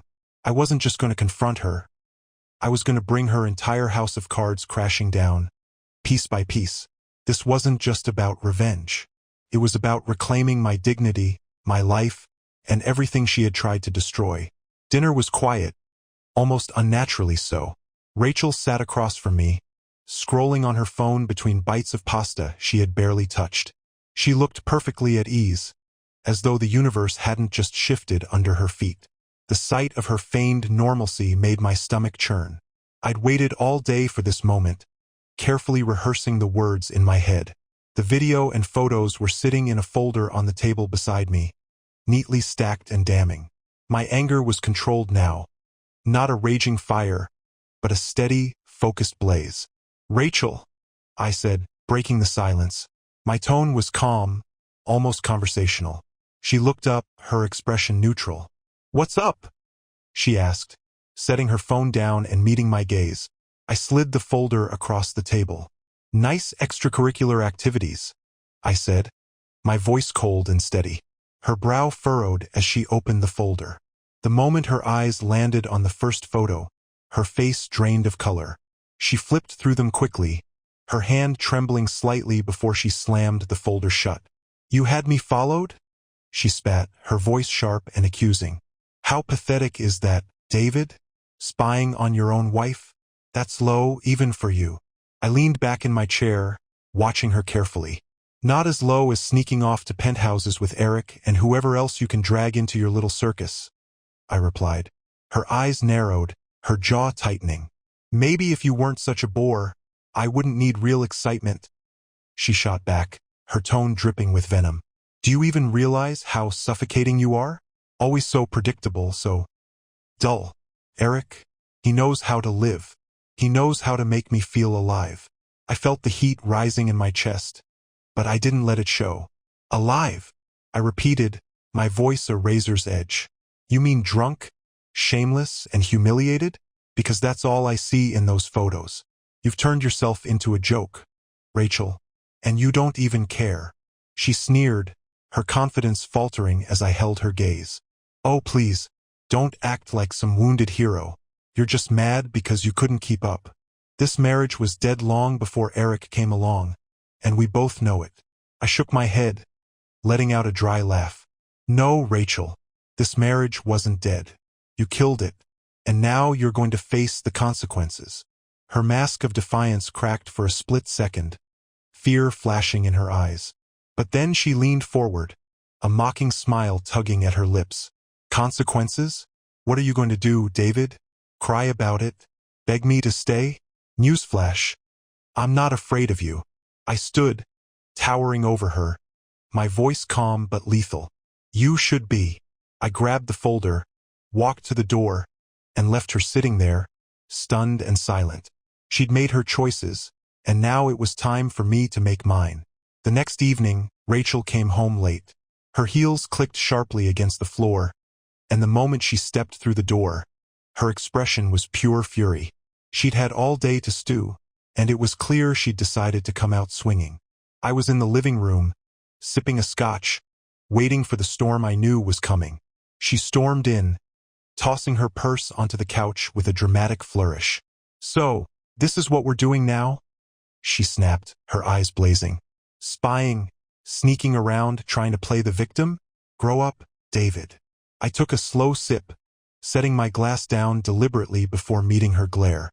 "I don't need to play the victim, Rachel. You handed me the truth on a silver platter." She laughed, a harsh, mocking sound that filled the room. "Truth? Please, you wouldn't know the truth if it smacked you in the face. You've been so busy being boring and predictable. You didn't even notice when I outgrew you." I stayed silent, watching her unravel. Her confidence was a brittle mask now, and I could see the cracks forming. "Do you know why I turned to Eric?" she sneered, stepping closer. "Because he knows how to make a woman feel alive, unlike you." I raised an eyebrow, refusing to react. "Alive? Is that what you call sneaking around and throwing away your marriage for cheap thrills? Sounds more like desperation to me." Her face twisted in anger, and she grabbed the glass of wine she'd been holding. "You'll never understand someone like me," she hissed. "You're small, David. You've always been small." Then, with a sharp flick of her wrist, she hurled the glass against the wall. It shattered on impact, red wine streaking down like blood. She stood there, breathing hard, her chest rising and falling as if she'd won some kind of victory. I didn't flinch. I didn't move. I just watched her, my expression calm and steady. "Feel better?" I asked, my voice cutting through the tension like a knife. Her composure crumbled further, her hands balling into fists at her sides. "You think you're so smart, don't you?" she spat. You think you've got the upper hand because you have your stupid photos and videos? Guess what, David? They don't mean a damn thing. I'm not going to apologize, and I'm sure as hell not going to let you guilt me into feeling bad for wanting more out of life. I stood slowly, towering over her, my voice cold and unyielding. You've already lost, Rachel. You just haven't realized it yet. Her sneer faltered, her anger momentarily giving way to uncertainty. But she quickly masked it, turning on her heel and storming out of the room. The sound of her retreating footsteps echoed through the house, followed by the slam of the bedroom door. I stood there for a moment, the shattered glass and streaks of wine a fitting metaphor for the wreckage of our marriage. Rachel could throw all the tantrums she wanted, but it wouldn't change what was coming. Her defiance only strengthened my resolve. She thought she could break me. She thought she could win. But she was wrong. Very wrong. The morning after Rachel's outburst, I woke up early, earlier than I had in weeks. The house was silent except for the faint ticking of the kitchen clock, a reminder of how calculated my next steps needed to be. Rachel was still asleep, likely nursing a hangover from her rage-fueled wine tirade the night before. Perfect. I wanted her unaware of what was about to happen. I sat at the kitchen table, my laptop open in front of me, a steaming cup of coffee by my side. This wasn't about revenge, it was about reclaiming control. Rachel had exploited my trust, my finances, my generosity, and I wasn't going to let her take anything else. The first call was to her medical school. I explained, in clear terms, that the tuition payments would be stopping effective immediately. I'll handle any remaining balance, I said flatly. But she won't be continuing under my funding. The admin on the other end hesitated, likely wondering what kind of drama was unfolding. But I didn't care. Next, I logged into our joint bank accounts. I had let Rachel handle most of the day-to-day finances, thinking it was a gesture of trust. Now I saw it for what it was, a mistake. One by one, I transferred every penny into an account in my name, one she had no access to. When the balance on her side of the account hit zero, I froze the entire account. Insurance was next. I called our provider and removed her from the policy. Health, dental, life gone. It was shockingly easy. Just a few forms and a confirmation email. Each step felt like shedding dead weight, like stripping her of the power she'd used to manipulate and humiliate me. By the time I reached out to my lawyer, the wheels were already in motion. He was a sharp, no-nonsense man named Carter, the kind of person who thrived on airtight legal strategy. I explained the situation, leaving out no details. "Get me everything," I said. "Divorce papers, asset protection, everything we'll need to make sure she doesn't get a dime more than she deserves." Carter nodded, already taking notes. "We'll make this clean, David. By the time she realizes what's happening, she won't have anything left to fight with." The rest of the day was a blur of paperwork and logistics. I secured the house, changed the passwords to all shared accounts, and even had the locks rekeyed. Rachel wouldn't notice immediately. She'd still have access to her personal cards and accounts for now, but the foundation of her financial safety net, the one I'd worked so hard to provide, was gone. By the evening, I sat in my office, the divorce papers neatly stacked on my desk. I stared at them for a long moment, a strange mix of emotions swirling in my chest. Anger, betrayal, resolve, it was all there. But above it all, there was relief. Rachel had made her choices, and I'd finally made mine. She wanted a life without consequences, without accountability. Now she was about to learn what it truly meant to lose everything. The explosion came sooner than I expected. It was barely noon when I heard the front door slam so hard it rattled the windows. Heavy, furious footsteps stomped through the hallway, and a second later, Rachel appeared in the doorway of my office, her face twisted with rage. "What the hell, David?" she screamed, holding up her phone. "Why can't I access the bank accounts? My card got declined at lunch. What did you do?" I looked up from my desk, where I had been quietly reviewing the final details of the divorce papers. Her presence didn't faze me, not anymore. I leaned back in my chair, calm and collected, and motioned for her to come in. She stormed closer, slamming her phone onto my desk. "Explain." Without a word, I reached for the neatly stacked papers sitting on the corner of the desk. I picked them up, stood, and handed them to her. "This should clear things up," I said evenly. She snatched the papers from my hand, her eyes darting across the page. Took her a moment to process, and then her face paled. Divorce? She said, her voice dripping with disbelief. You're divorcing me? I crossed my arms and leaned against the desk, meeting her wide-eyed stare. What did you think would happen, Rachel? That I'd just ignore everything? Pretend I didn't see the photos, the video, the financial trail you left behind? Her shock morphed back into anger, her hands shaking as she threw the papers onto the desk. You're doing this out of spite, she spat.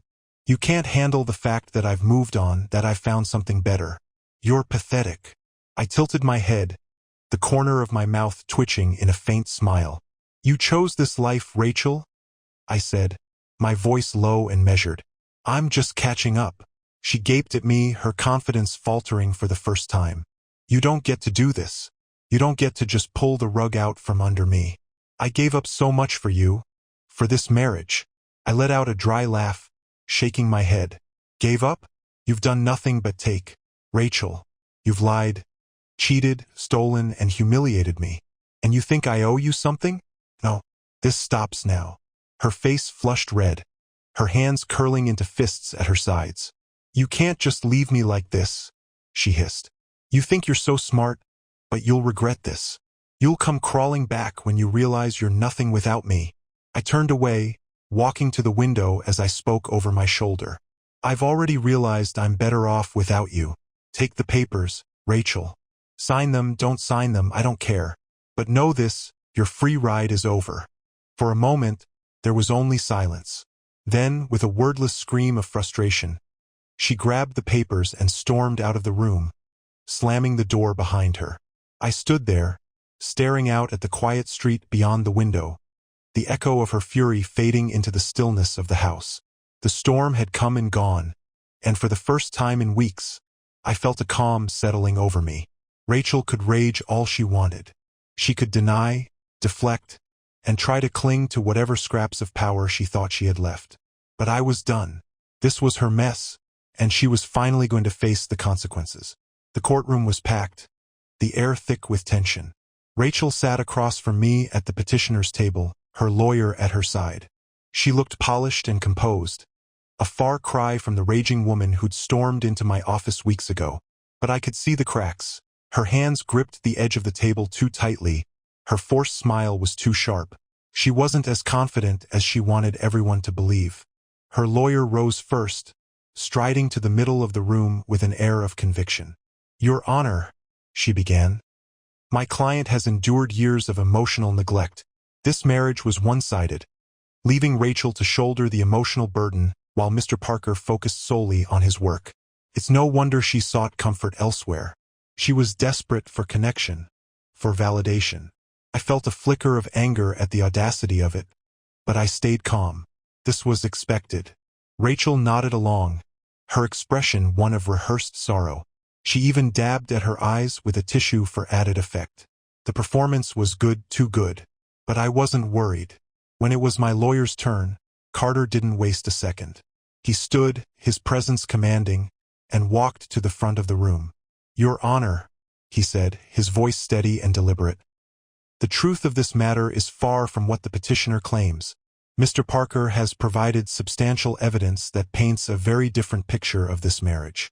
If it pleases the court, I'd like to present that evidence now. The judge nodded, and Carter turned to the clerk, handing over a thick binder of documents and a USB drive. Exhibit A.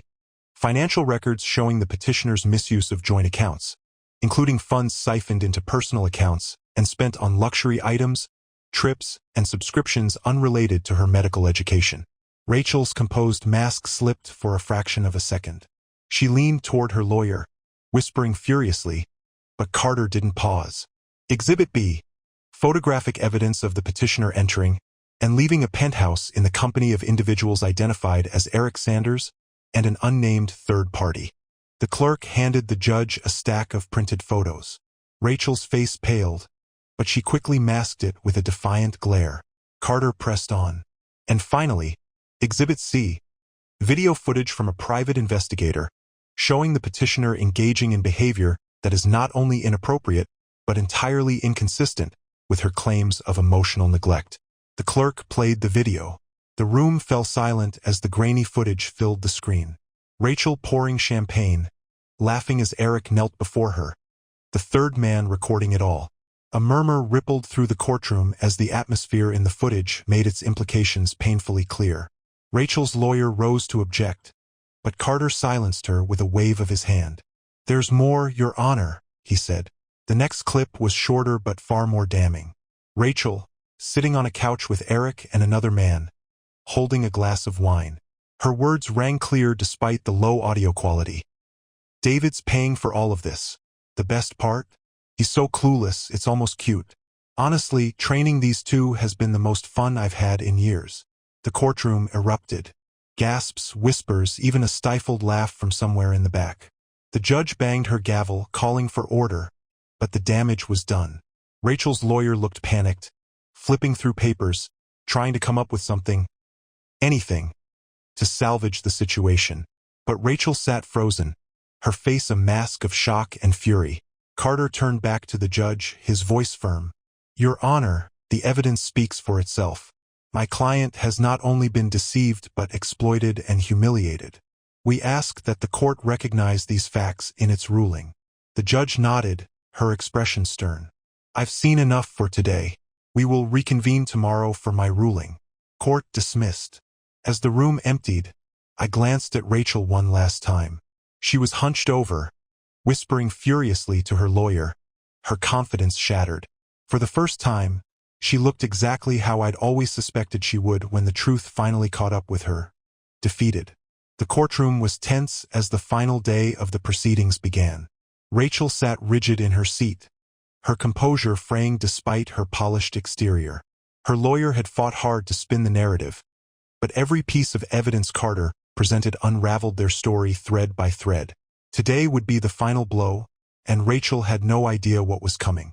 Carter rose from his seat, holding a small recorder in his hand. "Your Honor, with your permission, I'd like to submit one final piece of evidence into the record. An audio recording that provides clear insight into the petitioner's motives and character." Rachel's lawyer immediately objected. "Your Honor, this recording was not submitted during discovery." The judge silenced her with a raised hand. "I'll allow it. Proceed." Carter nodded and pressed play. The recording crackled to life, Rachel's voice unmistakable, clear, and dripping with arrogance. "David's funding everything while I'm living my best life," she said. Her tone. "Insurance was next. I called our provider and removed her from the policy. Health, dental, life gone. It was shockingly easy, just a few forms and a confirmation email. Each step felt like shedding dead weight, like stripping her of the power she'd used to manipulate and humiliate me. By the time I reached out to my lawyer, the wheels were already in motion. He was a sharp, no-nonsense man named Carter, the kind of person who thrived on airtight legal strategy. I explained the situation, leaving out no details. "Get me everything," I said. "Divorce papers, asset protection, everything we'll need to make sure she doesn't get a dime more than she deserves."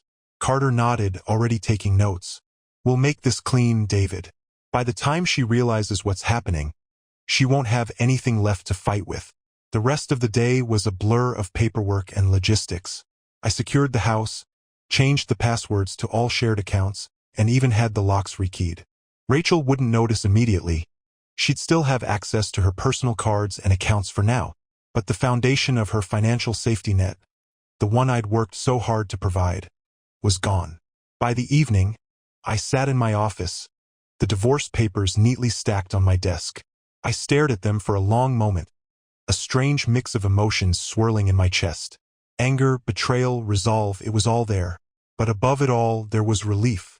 Rachel had made her choices, and I'd finally made mine.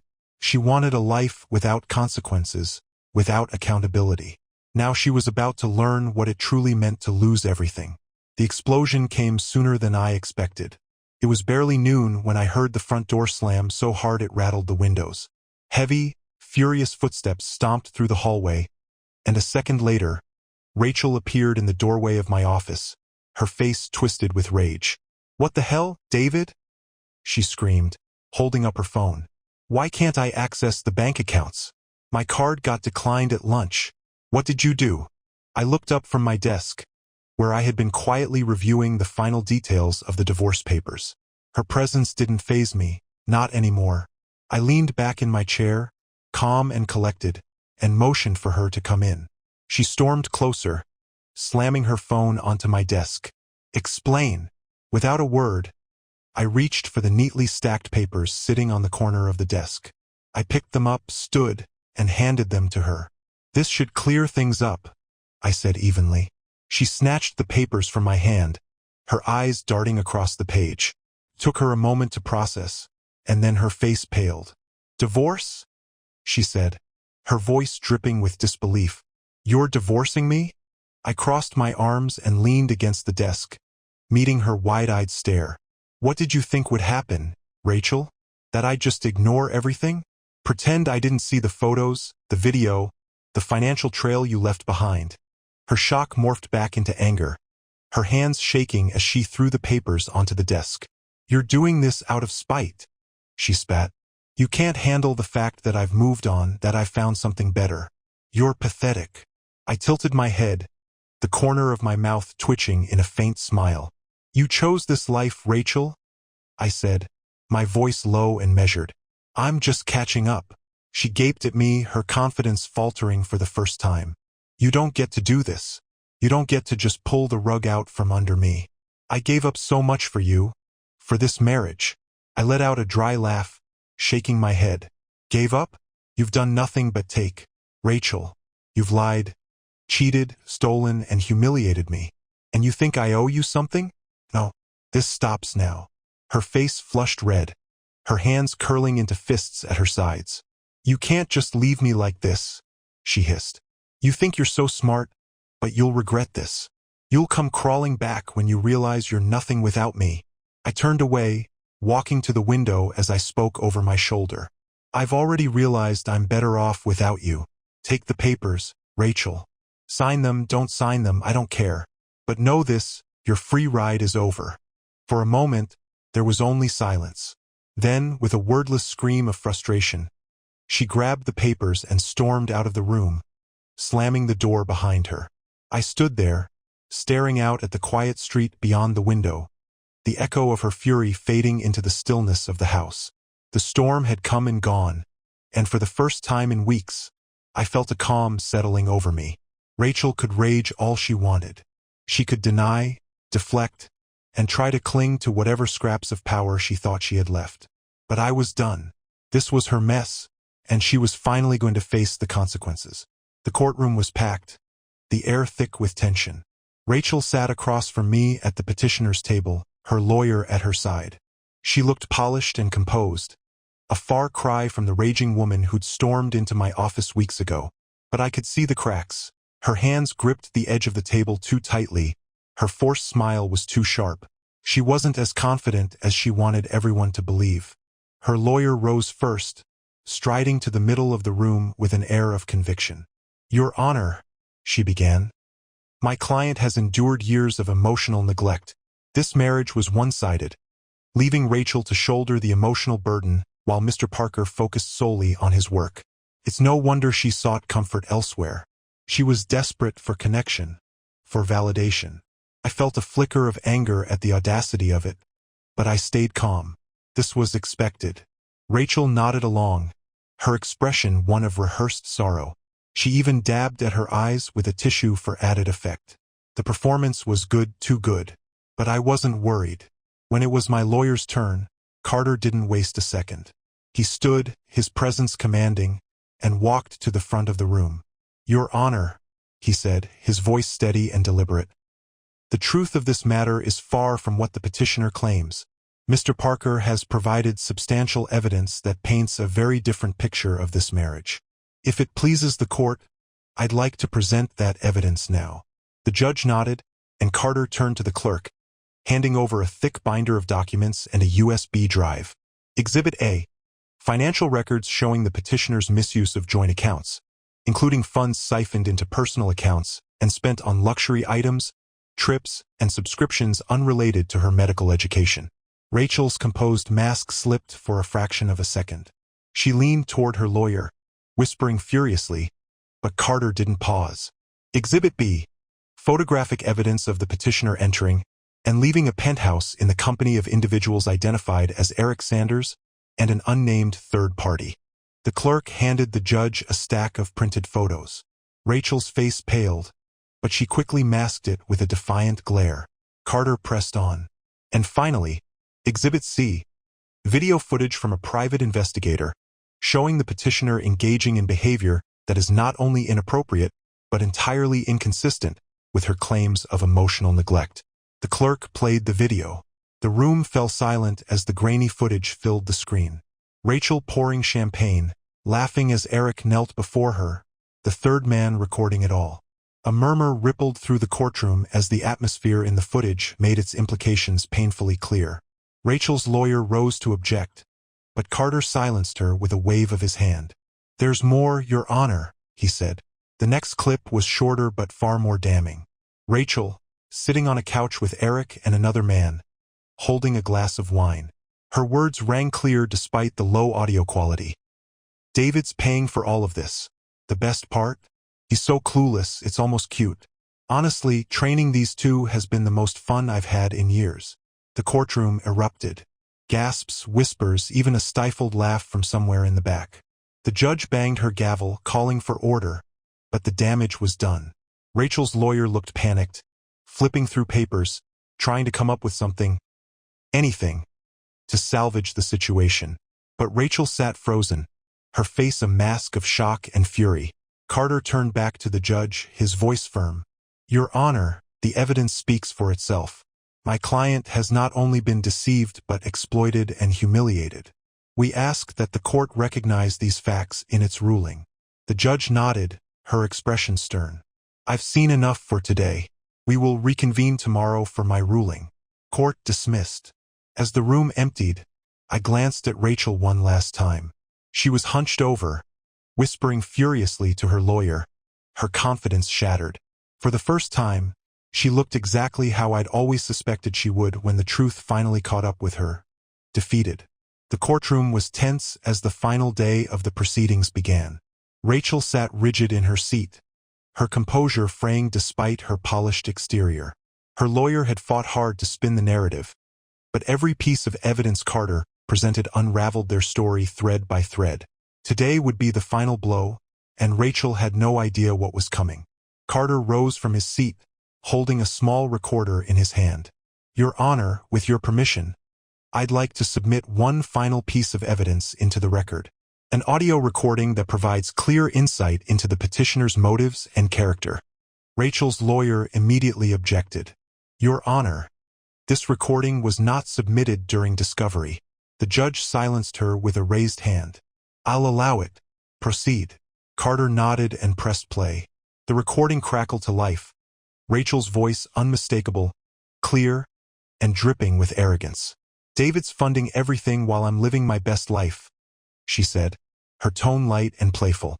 "He's so clueless, it's almost cute. Honestly, I've got him wrapped around my finger. He pays for school, the trips, the parties, all of it. And he has no idea." The room erupted in murmurs, gasps, and a few poorly concealed chuckles. Rachel's face turned scarlet as the words echoed through the courtroom. She opened her mouth to speak, but no sound came out. Carter let the recording finish before addressing the judge. "Your Honor, this recording exemplifies the petitioner's true intentions. Her actions were not the result of emotional neglect or desperation. They were calculated, selfish, and deceitful. My client was not only betrayed but exploited for personal gain." The judge's face was a mask of disapproval as she looked at Rachel. "Do you have anything to say for yourself, Mrs. Parker?" Rachel's mouth opened and closed, her usual sharp wit failing her entirely. Her lawyer stammered something about the recording being taken out of context, but it was clear the damage had been done. The judge leaned forward, her voice cold and commanding. "The evidence presented here paints a damning picture of your conduct, Mrs. Parker. This court does not look kindly on those who abuse the trust of others for personal gain. You have humiliated yourself and made a mockery of this institution." The murmurs in the room grew louder, a wave of judgment Rachel couldn't escape. She shrank in her seat, her shoulders slumping under the weight of her humiliation. The judge turned to Carter. Mr. Parker's petition for divorce is granted, and the court will honor all his requests regarding financial and property divisions. Mrs. Parker will receive no spousal support. Furthermore, any claims for damages on her part are denied. This case is adjourned. The gavel struck, signaling the end. I didn't look at Rachel as I stood and gathered my things. I didn't need to. Her downfall had been complete, her schemes exposed for everyone to see. As I stepped out of the courtroom, the weight that had been pressing on me for months lifted. Rachel had thought she could manipulate and humiliate me without consequence. But now the tables had turned, and I walked away with my dignity intact, and her lies in ruins. The aftermath of the courtroom proceedings hit Rachel like a tidal wave, and she was utterly unprepared for its force. The rulings were final. She had no claim to the house, no spousal support, and absolutely no access to my finances. Every lie, every manipulation, every ounce of arrogance she'd carried into the courtroom had been systematically dismantled. She packed her things in silence a week later, moving out of the home she'd once lorded over with such entitlement. The once pristine Rachel, who prided herself on appearances, now looked hollow. Her usual sharp edge was gone, replaced with a vacant stare as she loaded her designer luggage into a beat-up sedan. Eric, her beloved partner in crime, had vanished as soon as the scandal hit the surface. He ghosted her, ignoring her calls and wiping all traces of their connection. Whatever spark they'd shared was extinguished the moment she became a liability. And the others, the unnamed men who joined their escapades, they evaporated just as quickly, unwilling to be associated with the fallout of her disgrace. The exclusive circles she once reveled in turned their backs on her. Invitations dried up. Friends who once fawned over her avoided her calls. She was no longer the charming, magnetic woman they admired. She was radioactive, her reputation ruined by her own hand. Financially, Rachel was in freefall. Without access to my accounts, she was left with what little she'd managed to squirrel away in her private funds. Barely enough to cover her mounting legal fees and the debt she'd accumulated living far beyond her means. She moved into a small, sparsely furnished apartment far from the high-end lifestyle she'd built for herself. Gone were the designer clothes, the luxury trips, the parties in opulent penthouses. She was left with the bare essentials, her fall from grace complete. Every so often, I'd hear snippets about her through mutual acquaintances.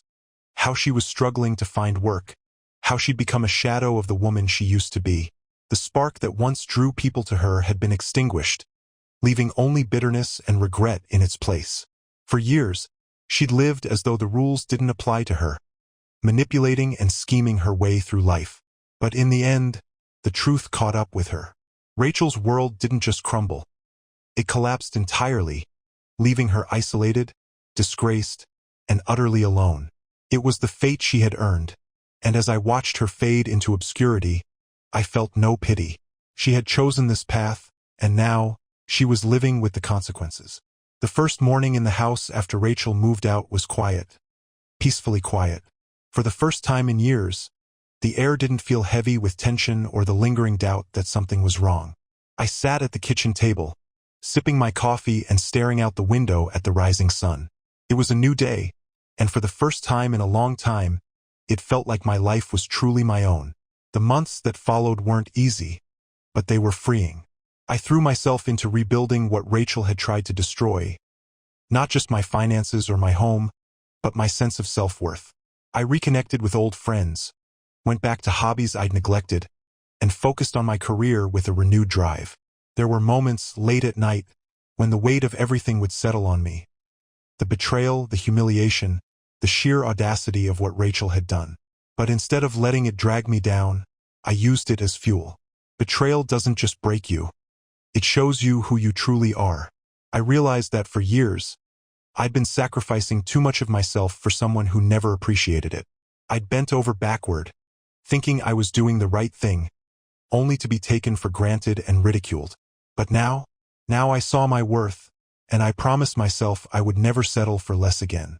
With Rachel gone, I poured my energy into creating a life I could be proud of.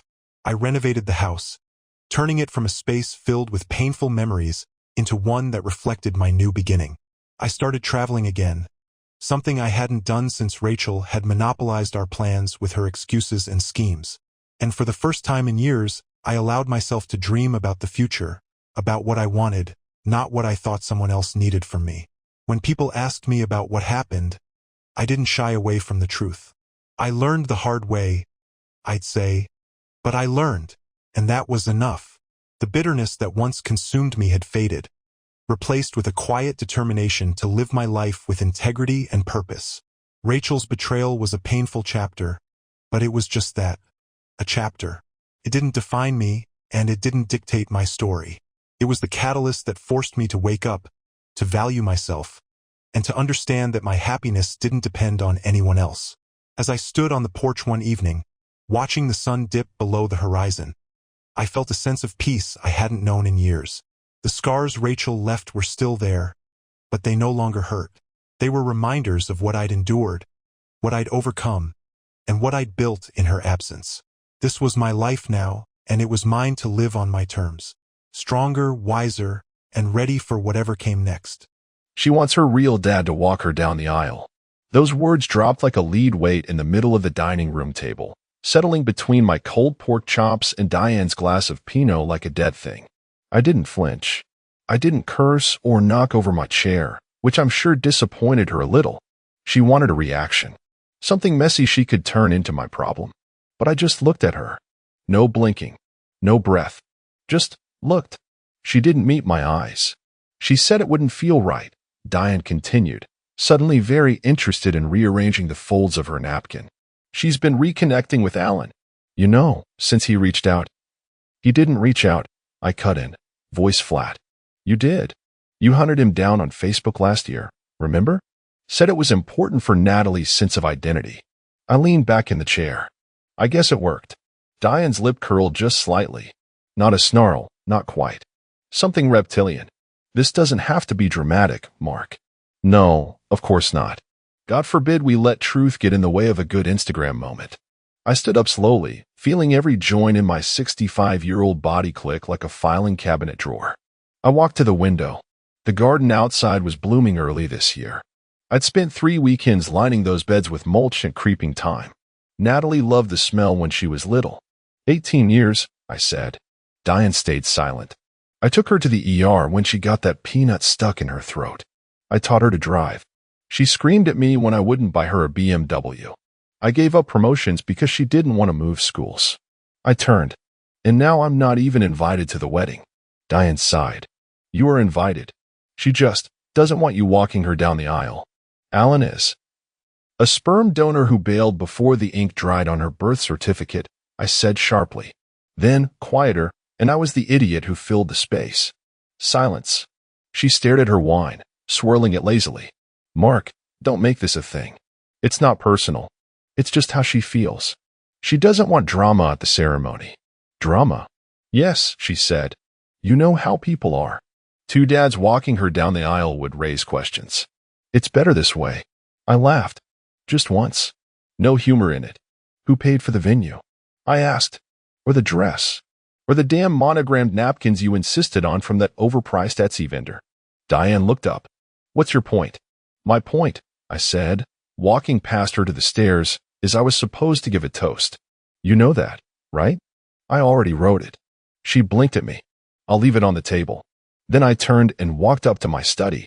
My footsteps didn't echo, but the silence did. I sat down, opened my laptop, and pulled up a new browser tab. One search, Solo Trips Italy, May. I didn't book the first one I saw. I clicked through 5 or 6. I checked reviews, looked at photos. I even smiled a little at one that said, best trip of my life. Didn't even think about the wedding I missed. Perfect. I booked a suite overlooking the sea in Positano. 2 weeks. Full breakfast. Balcony view. Non-refundable. Then I opened another tab. Pulled up a folder titled Natalie's Wedding. I deleted it. Next, I opened a password manager and exported every shared login. Netflix. Bank. Mortgage. Utilities. Even her stupid yoga subscription. Printed them all. 3 pages. I signed the bottom in blue ink and slid the papers into an envelope. On the second page, I clipped the toast. It started with, You were never mine by blood, Natalie. But you were mine in every way that mattered. I didn't read the rest. I already knew how it ended. I set the envelope on the table beside Diane's wine glass. She hadn't moved. Then I walked upstairs, packed one carry-on bag, and pulled the tuxedo from the closet. I looked at it for a moment, fingers resting on the hanger. I left it there. Let Alan wear it. Or not. Didn't matter. I was already gone. I didn't sleep that night. Not because of grief. Not even anger. Just clarity.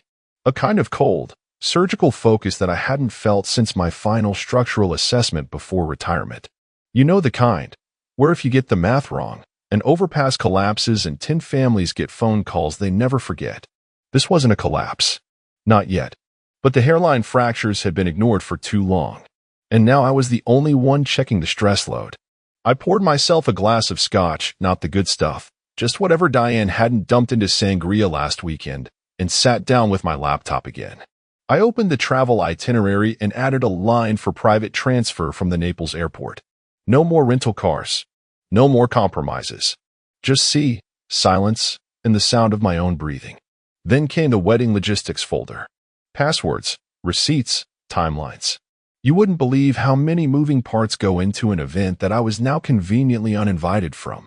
I'd paid the deposit for the photographer. Canceled it. That one stung a little, not because I wanted the pictures, but because I remembered how excited Natalie had been when she showed me the portfolio. Mark, he captures light like it's alive, she'd said. I clicked cancel reservation. Goodbye, light. The band was prepaid. Let them play to an empty dance floor if it came to that. I wasn't chasing refunds. I was extracting myself. Quietly. Efficiently. Next was the envelope.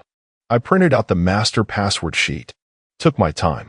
Triple-checked everything, bank logins, joint accounts, the Netflix profile I always used because I never bothered to make my own. The email I set up for wedding RSVPs. All of it. The digital leash I'd let wrap around my neck one click at a time over 18 years. I clipped my toes to the back of the packet. Typed, double-spaced, printed on thick linen paper like it was going to a courtroom instead of a dinner table. Diane might not read it.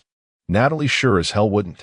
But I wanted them both to feel the weight of it, even if they never read a word. I sealed it. Just Diane on the front. No flourish. No P.S. No bitterness. The tuxedo stayed in the closet. I stared at it for a moment. Dark navy, tailored. I remember trying it on 6 months ago. Natalie clapped like a seal when she saw me in it. You look like a Bond villain, she said, grinning. I remember thinking how funny it was she didn't say hero. I left it hanging. I zipped my carry-on shut. A few button-downs, one pair of dress shoes, habit, and my favorite paperback copy of A Movable Feast. Hemingway understood exile. Not the dramatic kind. The quiet, chosen kind. I stepped out into the hallway. Diane's wine glass was still on the table. Half full. The envelope sat beside it like a paper guillotine. She was upstairs, I assumed. Probably in bed. Or texting Natalie updates about how well he's taking it. I didn't say goodnight. I didn't turn off the light. I walked out of the house at 5:11 a.m. The only sound was the click of the lock behind me. At the airport, I paid for a lounge upgrade. Sat in leather silence while a flat-screen TV showed morning news without sound. I didn't look at my phone once. The flight to Naples boarded on time. Window seat, 19A. The man next to me looked like he wanted to make conversation. I smiled faintly and put in my headphones before he got the chance. As the plane lifted off the tarmac, I exhaled, slow and deep. Not relief. Not escape. Just deletion. One deliberate line of code at a time. And the truly absurd part? No one called to ask where I was. Mark's being very mature about it, Diane said with a casual sip of her mimosa, the stem of her glass pinched between two fingers like she was holding court instead of brunch. They were sitting outside at some overpriced cafe that Natalie adored. String lights, fake ivy on the walls, everything photogenic and hollow. Her bridesmaids nodded approvingly, like Diane had just said something noble instead of deeply condescending. He said he understood, she continued, flipping her sunglasses up onto her head. Didn't make a scene. Just left it in our hands. Left it in your hands. That part she didn't say out loud. But it hung there, like the check she never offers to pick up. Natalie, radiant in a white off-the-shoulder sundress meant to mimic innocence, snapped a selfie and uploaded it with the caption, "Pre-wedding brunch vibes, ring crown, can't wait for my real dad to walk me down the aisle." Exclamation marks. All caps. Queen emoji. I saw it later, through a second-hand screen. The post got 142 likes in 10 minutes.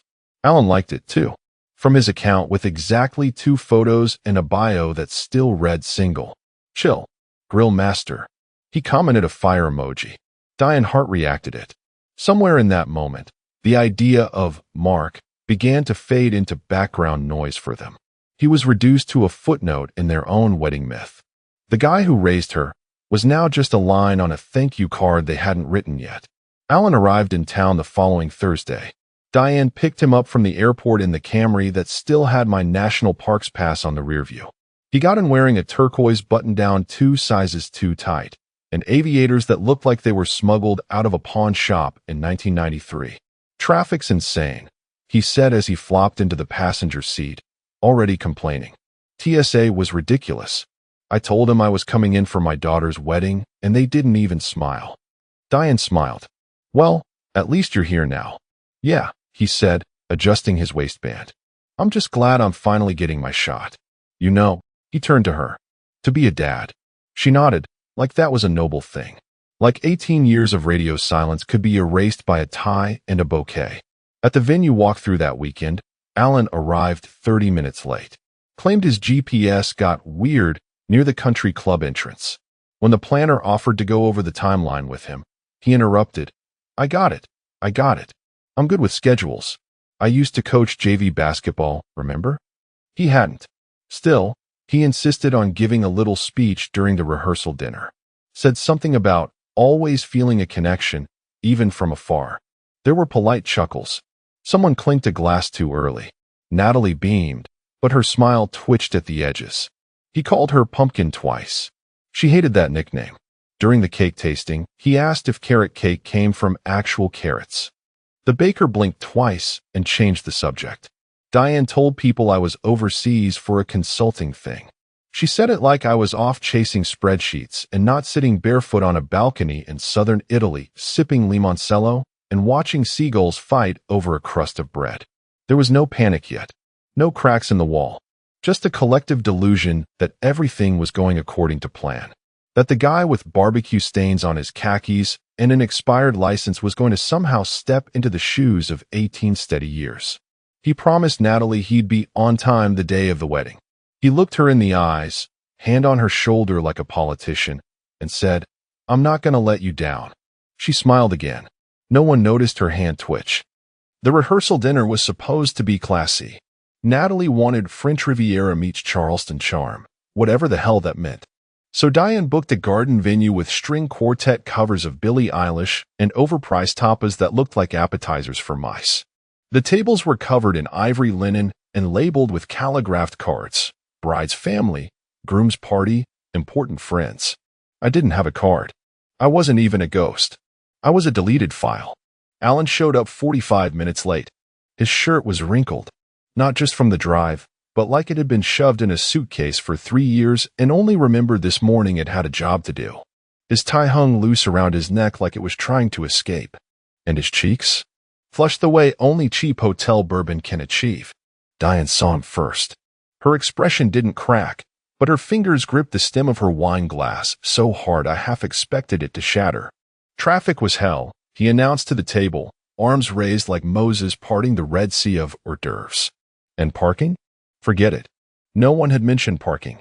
He made his rounds, the way a drunk uncle does, except this drunk uncle was allegedly walking the bride down the aisle in less than 24 hours. He hugged the groom, called him Eric. His name was Evan. He looked at one of Natalie's college friends and said, "Didn't I see you at Natalie's 8th grade play?" The woman blinked. "I met her in law school." He waved it off. Right. Law school. That's what I meant. Later, he cornered one of the groomsmen to talk about cryptocurrency, offered him some tips, and said he'd been following Bitcoin since the early 90s. No one corrected him. They just nodded politely and drifted toward the shrimp skewers. Natalie hadn't spoken a word since Alan arrived. She smiled. Thin, brittle. like she was trying to keep the whole damn night glued together with dental floss and prayer. Her fiancé whispered something in her ear at one point. She nodded but didn't answer, just stared at her plate while the ice in her champagne flute melted. Halfway through the toasts, Alan stood. Diane flinched like she'd been slapped. "I just want to say," he slurred, clinking a fork against his water glass, "how proud I am of my little girl. She's got brains, beauty, ambition, if she gets that from her mom, I guess." He laughed too hard at his own joke. No one else joined in. Natalie didn't move.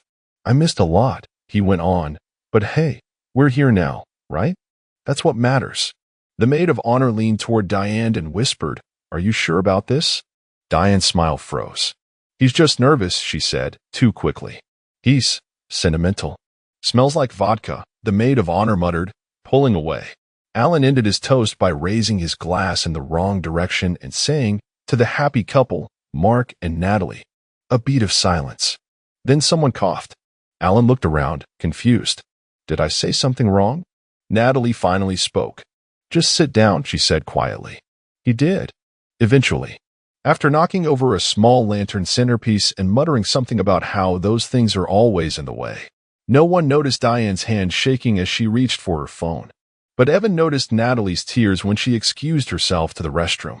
And somewhere across the ocean, I looked out at the Tyrrhenian Sea, took a sip of wine, and smiled because the cracks were beginning to show. And some walls? They don't crack. They cave. The morning of the wedding started with a missing florist and ended with a missing father of the bride. Only one of those was expected. And it wasn't the one who was supposed to be sober and vertical. The flowers were supposed to arrive by 9:30. That's what the schedule said. Natalie had triple confirmed it. Diane had emailed, called, and left a passive-aggressive Yelp review preemptively just in case they pulled something. But by 10:15, the arch was still bare, and the bouquets were nowhere in sight. Natalie, in a silk robe and full rollers, paced the bridal suite like a war general planning a siege. Her phone buzzed constantly, every notification drawing a fresh sigh. No one had slept. Diane had snapped at the hairstylist. One of the bridesmaids cried in the bathroom over a dress zipper. Chaos, in short, had RSVP'd early. But Alan? Alan was gone. He'd been last seen in the groomsmen's suite sometime around 8:45, clutching a protein shake and bragging about how he could still bench his body weight, despite a sports hernia from high school. Evan's best man, a painfully polite software engineer named Darren, was the one who noticed his absence first. "Anyone seen Alan?" he asked. "He's not answering his phone." They checked the hallway, the courtyard, even the parking lot. The Camry Diane loaned him was still there, crookedly parked like it had been swerved in at the last second. Finally, Darren opened the groomsman's door and froze. Alan was snoring, loudly, lying across two chairs, tie undone, shoes off, and one sock hanging off his big toe like a white flag of surrender. Next to him sat an empty bag of Doritos and a mostly full mini bottle of gin. His rental tux jacket was crumpled beneath him like it had tried to escape the situation entirely. "Hey, Alan." Darren nudged him. Alan grunted. 5 more minutes, sweet cheeks. Darren backed out slowly and closed the door. Meanwhile, Diane paced the reception area, phone in hand. She kept unlocking it, checking messages, locking it, unlocking it again. The screen was as empty as her wine rack back home after Natalie's engagement party. No text, no voicemail, nothing. "Any word from Mark?" someone asked, an old friend from the neighborhood who still sent Christmas cards every year. Diane didn't miss a beat. "He had a work emergency. Overseas," said with the tone of someone reading a weather forecast. "Something engineering related." The woman frowned. "Didn't he retire?" Diane smiled too tightly. "That's just Mark. Can't sit still." By 11:30, the florist had finally shown up, sweating, apologizing, and blaming traffic. Diane pretended to care, but her eyes kept drifting to the venue entrance. Every time the door opened, her breath caught, only to release when it wasn't me. Natalie hadn't asked about me. Not once. But I know she noticed. The subtle shift in the air. The absence that felt too heavy to ignore. The missing toast. The silence. At noon, the bridal procession began its pre-ceremony photos. The photographer gave instructions no one followed. Alan was still being steamed by the coordinator and fed mints like a zoo animal.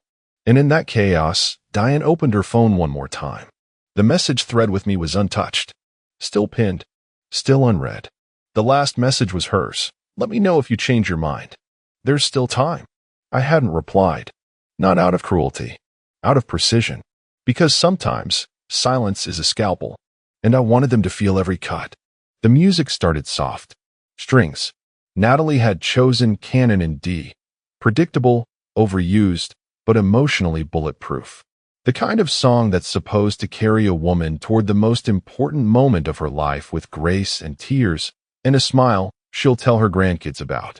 But there was no smile. Because Alan's chair was empty. The officiant, some painfully earnest man in a tailored navy suit, stood frozen like a waiter waiting for the chef to plate the main course. He looked at the empty seat, looked at Natalie, looked back at the seat. Guests murmured. In the back row, a kid whispered, "Why isn't it starting?" The coordinator, clipboard in hand and a fake smile glued to her face like a hostage video, leaned in behind the curtain. "He was here 20 minutes ago," she whispered to Diane. "We had eyes on him." "Well then, find him," Diane hissed, face flushed.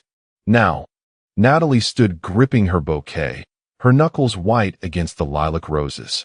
Her heels were just slightly too tight. Her veil already slightly crooked from adjusting it herself after the stylist snapped at a bridesmaid. And now, she stood alone behind that curtain, 30 seconds away from walking into a ceremony without anyone by her side. Except, she wasn't alone. Everyone was watching. The string quartet faltered. One of the violinists glanced toward the coordinator, then slowed their tempo as if dragging the moment might fix it. The officiant gave Natalie a small, apologetic shrug. A nothing shrug. And then Alan appeared. Stumbled, more accurately. He came through the side aisle, not the procession entrance, like he'd wandered in from a nearby bus stop. His shirt was wrinkled, again. The same shirt Diane had steamed. His tie was loose, off-center, the knot swollen like it had been strangled. His hair, which Diane had begged him to gel, stood in tufts. He gave a sloppy thumbs up to the officiant and walked. No, wobbled. Toward Natalie, who stood still as stone. He whispered something into her ear. Her face didn't change. Then he turned, winked broadly at the wrong woman in the front row, Natalie's godmother, who flinched, and extended his elbow like it was all part of the show. Natalie didn't move. For a moment, you could feel it, every pair of eyes in the room trying not to say what they were thinking. No one laughed. Not even the cousin who always found a reason to giggle during awkward moments. The air was too thick, too fragile. And Natalie? She slowly turned to the officiant and whispered, "Can I walk alone?" He paused, blinked. She didn't repeat it. She just walked. Alone. Each step echoed louder than the music behind her. The quartet had restarted, this time an instrumental of something modern and forgettable. But all anyone heard was her heels on tile. Click, click, click. Alan trailed behind her awkwardly, unsure whether to follow or retreat. He looked at Diane, who gave him a desperate, clenched smile that said, "Sit down, you moron." He did, finally, in a chair that screeched across the floor like it was trying to object. Natalie reached the altar. Evan took her hands, gently. She didn't look up at him. Not yet. The officiant began.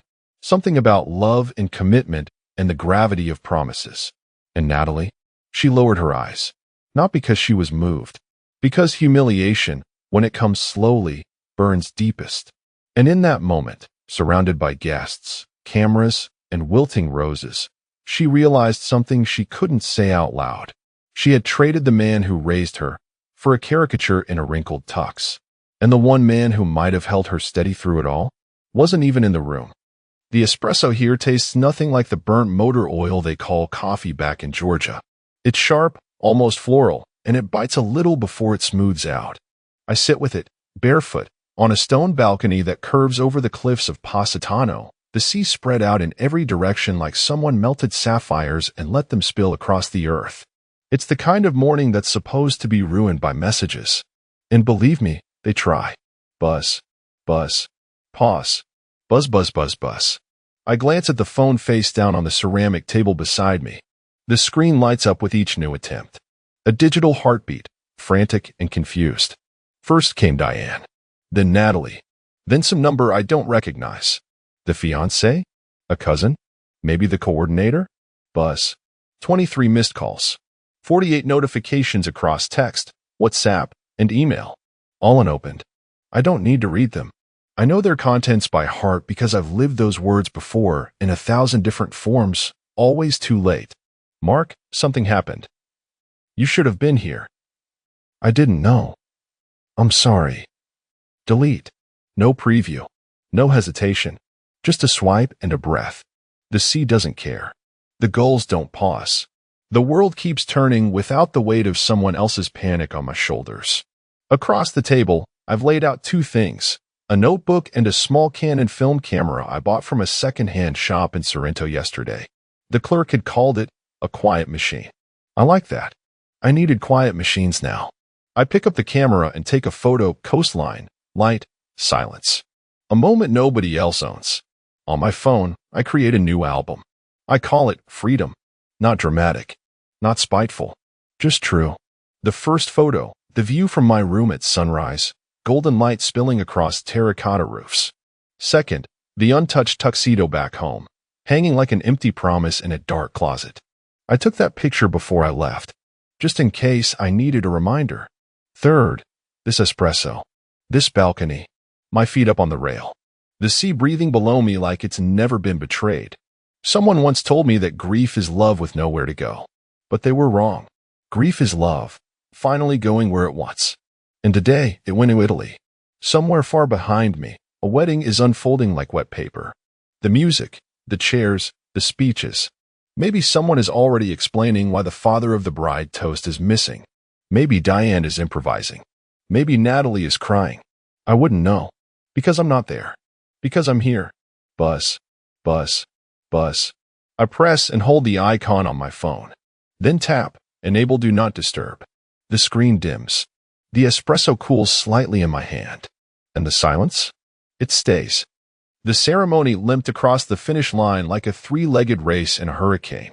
No one clapped when they were pronounced husband and wife, just a few scattered exhales of relief, like the guests were grateful it was over, not moved by love. Even the flower girl looked bored. Or maybe exhausted. Everyone did. Natalie smiled for the photos. Barely. Evan tried. God bless him. But even he seemed to sense that something had slipped out from under them.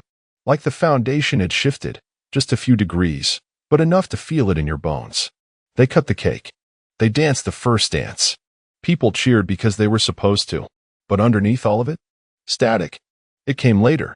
Just after the last speech, when most of the older guests were heading to their cars and the bar was down to bottom-shelf whiskey and melting ice. Natalie was talking to her bridesmaids when she heard raised voices near the vendor exit. Someone laughing loudly. Sloppily. Alan. He was leaning against the catering truck, drink in hand, tie now completely gone, shirt half untucked. Diane was trying to shush him, her voice low and desperate. I'm just saying, Alan said, chuckling. It's not like I lied. You're the one who told me to say I was her dad. I didn't volunteer for this crap. Diane hissed through her teeth. Keep your voice down. What? Everyone loves a good redemption arc. The deadbeat who shows up and gets a second chance? Hell, I was this close to crying during the vows myself. He held up his fingers, squinting at them. You told her you were her real father. I told her what you told me to tell her. He snapped, then laughed again. She's not mine. Never was. You just needed a warm body and a tux to make the optics look right. Your words. That's when Natalie stepped around the corner. She didn't speak. Didn't blink. Just stood there, bouquet dangling, face frozen. Diane saw her first and turned white. Natalie, sweetie. You lied to me, Natalie said, her voice quiet but sharp enough to cut through bone. Both of you. Diane's knees gave out and she dropped into one of the folding chairs, face like wax, mouth moving but producing nothing. Alan shrugged. Hey, I just did what I was told. A few guests turned. Then more. The whispers started like ripples. What did he say? Not the real father? Then who was? Someone in the crowd, an uncle, maybe, or a neighbor, leaned over and asked, half joking but dead on the mark. Then where's the man who raised her? That's when Natalie snapped. She dropped the bouquet like it was poisoned and ran, heels clicking against tile, through the hallway and into the bridal suite, slamming the door behind her. Inside, she screamed. Not once. Not briefly. It was the kind of scream you can only let out when your identity shatters in a single sentence. In the hall, Diane sat slumped, staring blankly at the guests around her like she couldn't understand how fast it had all gone to hell. Alan took another sip of his drink, then wandered off toward the buffet table like none of this had anything to do with him. And the guests? They started filing out. Slowly. Quietly. No one asked for a group photo. No one stayed for dancing. Outside, someone said, "This'll be the kind of wedding people talk about for years." And they will. But not for the reasons Natalie imagined. Not for the reasons Diane planned. Because the one man who could have held the whole day together was gone. Not dead. Not lost. Just absent. By choice. The sun was just beginning to lower over Positano, casting long shadows across the cliffs and soaking the rooftops in gold. From my balcony, the sea looked like spilled honey, still, reflective, almost too perfect to be real. The kind of view you'd think to describe in a love letter if you still believed in that sort of thing. I didn't. Not anymore. My phone sat beside a half-finished glass of red, vibrating like a dying animal. It had been doing that for hours. At first in bursts, 3 missed calls, then silence. Then a barrage, then more silence. Like waves. Or seizures. Now it buzzed with a kind of frantic regularity that almost felt rehearsed. I finally picked it up. No intention of responding. Just curiosity. 17 missed calls from Diane. 12 from Natalie. 6 from Evan. I paused at that one. Evan. I didn't even have his number saved. Guess he got desperate enough to try anyway. Then came the texts. The preview bar was clogged with apologies, fragments, pleading punctuation. Mark, please, it all went wrong. I didn't know the truth either. You were the only real father I ever had. I swear I didn't know. He's not even my biological dad. Mom lied to both of us. Please talk to me. Please. We made a mistake. I made a mistake. I'm sorry. I need you. Just say something. I opened one. Just one. Natalie's. It started with Mark and ended 6 paragraphs later with "Please come back." I read it once. Not twice. I didn't reply. Instead, I tapped delete. Then I went into the settings and disabled message previews. The noise could wait. The silence could stay. Diane had left a voicemail, actually, 4. I could see the timestamps.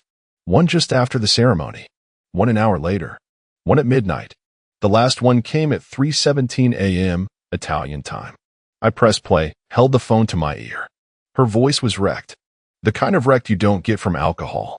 The kind that comes from watching something you built collapse while you're still holding the last brick. I just want to talk. I know what I said, and I know you're angry, but none of this was supposed to happen like this. He wasn't even her father, Mark. He wasn't, and I didn't know what to do.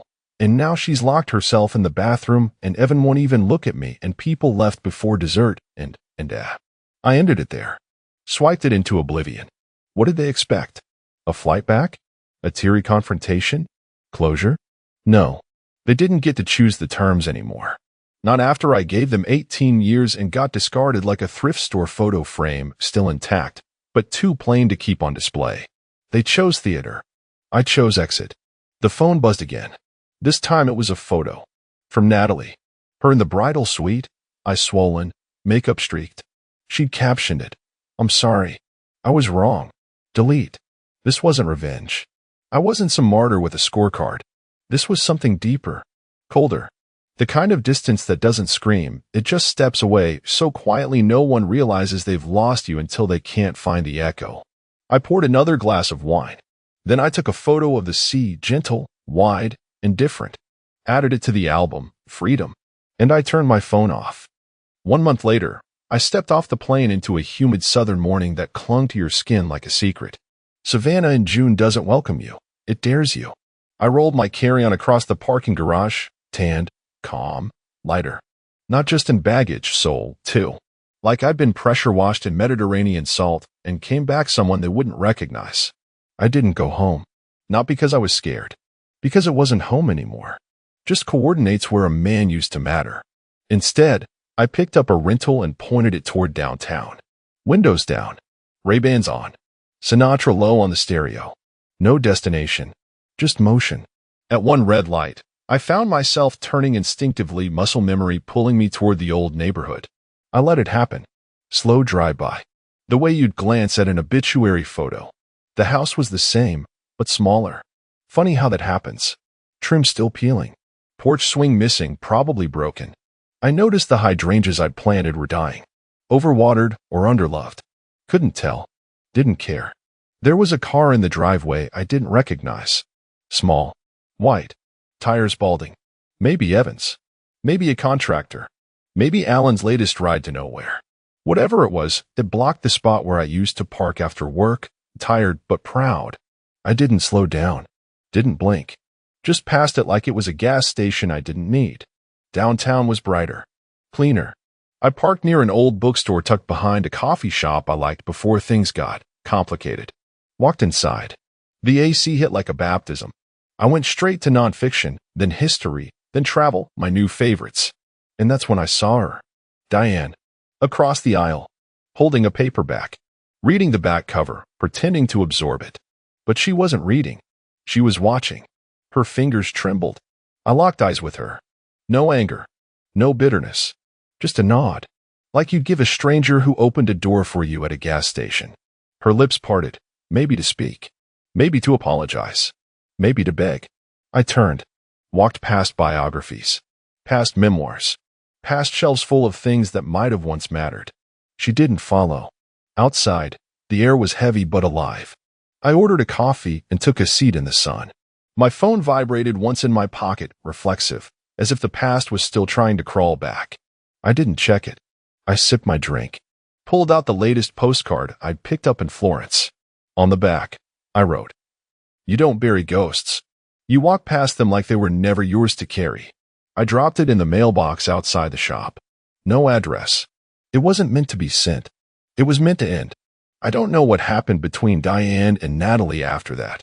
I don't care. They erased me. So I returned the favor. Quietly. Entirely. And the thing about being erased? When you do it right, you haunt them anyway.